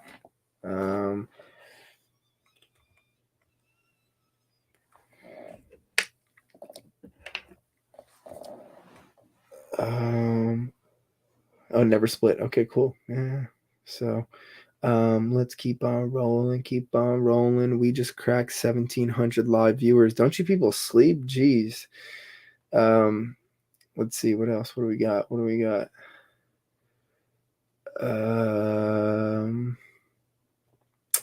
Starbucks. Okay, let's look at Starbucks. Overrated coffee. Dang. Okay, so let's see. Let's come on over here. S-Bucks. Okay. All right. So currently actually a structurally bullish. from our most recent run up to the highs. This is kind of ugly, but you do have a bullish imbalance down here in discount that was only tagged at the high here, which dates back to October of 2023. The fact that it melted this bullish imbalance the way that it did, I think it's looking for liquidity lower. So hold on, let me just zoom out just for a tick here. So we did not take out these highs, of course. Okay, here's your COVID low. There's your run from COVID. Let's just see if the COVID situation ever sorted its way out. No, I don't think it did. Here's your COVID run, no discount retracement. So to me, the range is just not set, simply put. Now it is. Okay, so the range is set here. Why would it bounce where it did? Bullish imbalance. Again, every move should be able to be justified on your chart. That is a given. To me, at least, I think that is a requisite. You should be able to justify every move that occurs on the chart. It doesn't matter about news, earnings, any of that stuff. There are situations where you could see two possible scenarios playing out real time, and that goes to the execution point where it can be difficult. But to me, I think you should be able to justify every single move, every rejection that occurs in the chart. You should be able to go through and give some sort of explanation. Which, I mean, on this chart I could. But anyways, I'm thinking maybe we get a sweep of this low here at that 88. What is this low? 89.21. So it's not all that far. So I don't think it would really be worth even looking for a downside trade here. But you do have that imbalance that really, technically, this is relative equal lows. But to sweep that prior to ultimately, my model completes here at 126, and that would situate the whole COVID dump situation, which, by the way, completed my model. Hold on. There it is. Why would it bounce where it did? There's a bunch of them, but it really did rebalance all of these imbalances on the chart. Every single one was rebalanced. There it is. Cha-ching. Oh, I wish I knew this stuff back then. Anyways, so this is what we're currently working with on Starbucks. So not bad, man, not bad. Let's see what else we got here. What's cooking? Oh, it's only 11 p.m. by you. Oh yeah, that's right. Yeah, that's not too bad. Let's see what else. I think there's only a few left. And then unfortunately, despite having an all-time record in here, it was funny because I've been talking over the last few weeks and I'm saying to myself, oh, we got to get this all-time high. We got to get this all-time high, which was at the time 1,600. And now I currently have 1,742 people listening live, which is mind-blowing. But MS, unless somebody botted this thing, that would be upsetting. But I don't think so. Again, a lot of hits in here. MS. I've only gained like 100 followers, but whatever. Yeah. All right, let's see. All right, so the price run that took out these highs right here would be from this to, I know I got to move it higher. There it is. Okay, so you are in a discount bullish imbalance here, or this is an order block, but we can also just identify that is a bullish fair value gap right there. You got your turtle soup swept on the higher time frame, and nobody, I know this is a question you asked me in the group. So basically, when you still have a structure is bullish and you get that sweep of liquidity, right? A lot of people automatically think, oh, that's a market structure shift, but we have to be able to look left in that situation when we do. And you've been around the block. You've probably seen this move happen millions of times where you sweep it and then immediately bounce as a result of that. And that's the thing. This is what we would consider turtle soup, like a turtle poking its head out for a rip. But yeah, you have imbalance there, that was respected, gone. You're currently inside a weekly bullish fair value gap right here. You have relative equal highs, so the second high not being higher than the first. You filled this bearish imbalance already, so yeah, MS doesn't really look bad at all. Looks pretty good. Definitely not that. Let's see. Let's come on over here. Whoops. And let's just map that. Ding, ding. Okay, there's a bearish. So look where we rejected right off 50% of that bearish fair value gap. Precision, just it's unmatched using these principles. It's crazy. But yeah, so that's MS. MS looks pretty good, KD. I think you were the one who asked for that. Yeah. COF. Okay. So this one we looked at and it went berserk after. I haven't looked at it since, to be honest. So, okay, Capital One is currently sitting here. So, I gotta move this. Sometimes it gets jumbled. It's so annoying. But hold on, just before I do that, price run that took out that high here was, there it is. Discount retracement. Bingo. Ironically, low, high, lower, low. This is a bullish breaker. Ding dong. Holds onto the bullish breaker. Takes off. Run through highs. My model's complete there. So now we have our next high to low. Do I necessarily know this is our high? No, I don't. It could very well continue to run higher.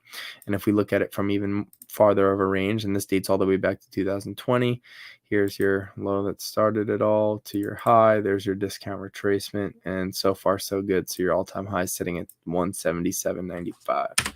COF, Capital One Finance. Okay, so next, let's see, PG. Okay, I think the last time we looked at this was a little wonky, and yeah, here it is. Okay, so we were looking at that bearish imbalance that clearly was a super shredder. But let's come on over here. Let's just remove that. It's invalid, and we'll remove that range for now. Let's zoom out and just see. Okay, so from... this is 18. That's your discount retracement. So the lows of 2018. Oh, whoops. Bing. Bong. Retracement into discount. Bullish fair value gap. Check, check. Run for highs. Beautiful. Okay. Here is your next low to high. No discount retracement. Worth noting. As we run higher. There it is. Discount retracement now. Beautiful. Is there an imbalance here that we can match up with? Absolutely. There she blows. Whoops. Here's the situation like we looked at on the hourly on NASDAQ where we didn't necessarily sweep where I wanted it to. And we took off, obviously. So it's not like a prerequisite that we need to specifically sweep that low. I don't want that to be the impression. It doesn't have to do it. It would make me feel a little better. It would increase my confidence in the setup that way. But we took out this high with that price run. So inside our currently overarching bullish, we also have a smaller little time frame bullish. Whoops, here it is. Low to high, discount retracement, run for highs. My model is complete. Here we go one more time. There it is. Discount retracement, run, beautiful. One more time, bang. Okay, and then we'll come on over here. Discount, there she blows. Could this go to those highs at 165? Absolutely. Just for me, I like getting them in discount. So if we don't get that retracement down there, to me, no good. So that's PG. Let's see what else we got. Coda. I'll run through Mara real quick, but I did this one a little while ago, so I'll just do it in short. Where we currently sit. So we took out that high with that price run. There's your discount retracement into a bullish imbalance. We also turtle souped right here. So a couple good things moving together. My model would complete this time around at 3409. So that would be Mara. Okay, let's keep on rolling. Lulu. Okay. I don't know I think I charted Lulu over the weekend. Maybe not. Maybe it was like 2 weeks ago or something. But here's your price run through those highs. Here's your discount retracement. So far, so good. That's a bullish imbalance in discount. So not bad so far. I don't I don't want to, how do I say this? I don't really care much about this one. I hate to say it. And the reason I don't care about it is like the spreads on it are just so wicked. I'd hate to be in a trade and immediately get in and be down a band, you know? So that's why I'm not a real Lulu lover. They got some nice clothes, but I'm out on them. And their old CEO, he's not their CEO anymore. He was like a brilliant dude, but I know I don't really care about that either. But it, whatever. But just by looking at Lulu here on the weekly, it looks pretty good. And then here on the daily, let's just confirm it's probably very similar. Yeah, it is. Yeah, there it is. So ultimately, the most ideal situation would be a bullish order block. So we close tomorrow over today's high to create that bullish order block that, we still have relative equal highs here on the daily. We swept it there. Okay. Yes, we have relative equal highs on the daily. 478. So that is Lulu. Let's keep on rolling. All-time highs broken. You're gonna be wrecked tomorrow morning. Nah, I'll be fine. I stay up until 1:32 every morning, or every night. Anyways, I just have like a weird schedule. I feel like I'm much more productive. Later at night, and not that I'm just like, my body's just like permanently wired to wake up at like 8:15 and go to sleep at 1:32. It stinks, but yeah, late night, early mornings, you got that right. Let's see. I think that might be all. Oh, I see SCS. Okay. I've definitely never looked at this one, but we'll see.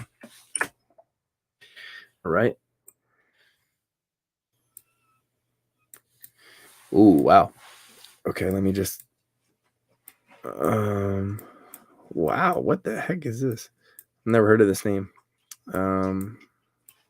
Oh, and we're on the daily right now. Let me go to the weekly. The weekly just looks cleaner. It's easier to sort through. Okay, so nice. Let's look here. So if we zoom out even more, okay, so there's your run, there's your retracement, there's your high. So technically this would be in a bearish structure. But if we're to kind of zoom in on over here, great. Okay. We did have a bullish market structure shift right here with that run. So currently where we're sitting, I gotta be honest, this is not really one that I would play. You do have a breaker, so you have your low, high, lower, low. Here's your bullish breaker on the weekly. There's your retracement into it twice, and so far so good. But there's just really nothing to work with, and I'm late to the party. I'm looking here. Here is that's where we rejected last time. You have buy side liquidity at 1584, and you have buy side liquidity, which this would technically be a low resistance liquidity run, no imbalances in between, up to 1685. We rejected here. Y, Z. There she blows right there. Great. Okay, so that's a bearish imbalance. Back down into the breaker. So this could very well run higher. Just a little late, and let's see. So let's just look at our overall. Okay, so there's the run. I mean, we really never retraced even here. The run that took out the high, to be precise. It's really this. Hold on. Okay. So far so good, but not bad. So 1454 would complete my model in the first instance. Why did we reject here? Bearish volume imbalance right there. So that's SCS. Let's see what else.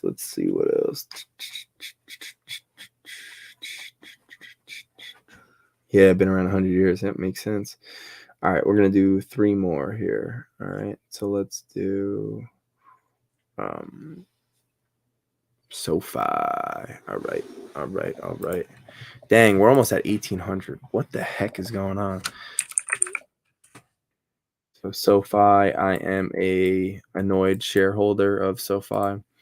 All justified, of course, but still annoying nonetheless. But here's your run. There's your discount retracement. There's your rejection. This is a daily order block down into. So my expectation would be a sweep of that low here at 1721. And then from there, I really wanted to get going like sooner than later. It could very well retrace back down below this level as well. So it is a tough long, I guess, but ultimately, like if you're using this imbalance and using that sweep, you got 719 with the low of the imbalance at 684. You're not really risking all that much to the downside with a potential 5-point move higher. It's not bad risk reward wise, but yeah, it's been totally frustrating, and I definitely cannot watch that. Yeah, no, I'm just rolling here, Soul. Just rolling. Let's see. We do have data in the morning too, so I really do need to get up early. Dang, we're on hour 3. This is the longest stream I've done too. And it's funny because like YouTube, it's everybody's been watching from Twitter. All right, let's look at Penn. It's funny, DraftKings completely overtook this name. So technically, there she blows. Good. Okay, so the price run that took out that high here was from, I mean, really, it's here. Whoops. Low to high, discount retracement. We're getting deep, that's for sure. We actually lost that volume imbalance. Yikes. Yeah, this is ugly. We're running out of time here, Penn. This is a bullish volume imbalance right there. That's all I'm seeing here from the weekly perspective. Maybe on the monthly, we'll see. Oh boy, yeah, this is to me, you got to get a monthly close back above 1877, or it's really in some trouble. 375. Yikes, that's terrible. Dang, I cannot believe I haven't seen this name in so long. But anyways, that's Penn. BTU. This will be our send off. There's your bearish structure. Okay, we took out these lows with that price run. You're going to notice you can kind of eyeball this as well, but we never bounced at any point here to discount or 50% of the range, and we're in it right now. So this is a bearish fair value gap. So again, just like how we're talking about NASDAQ and how they're, we've obviously been on the right side of the trade for a long time now. At some point, structure is going to shift. I think that's fair to say.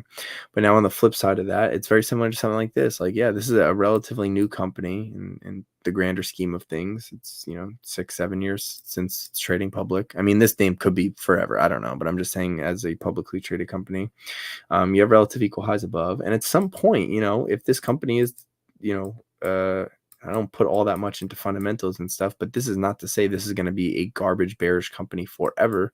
You can absolutely get a market structure shift at that point. And it just currently hasn't happened yet, but you do have relative equal highs above.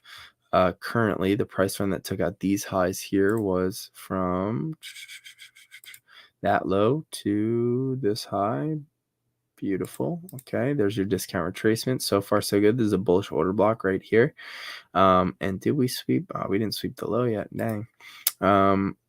So that's kind of where we're currently sitting. But not to say this is just going to be a garbage company for the rest of the time. But there is a absolute possibility that we get some sort of market structure shift, and we kind of do the dance from there. So. Yeah, so I think I'm gonna call it quits now.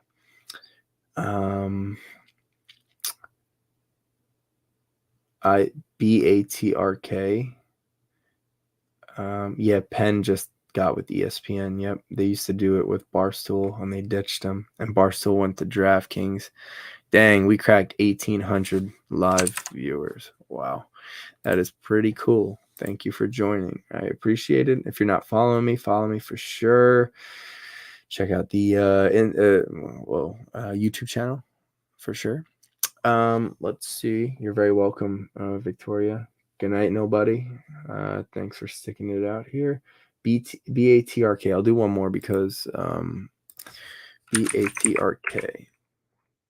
Atlanta Braves. What are you, Johnson? Hey, I'm telling you this. If you are, this is not this is not stock based. So I'm going to take it off the screen before I say this. The Braves are nasty. They have a sick team. They're going to be good for a long time too. So their team stock is going to be great. I don't know about that.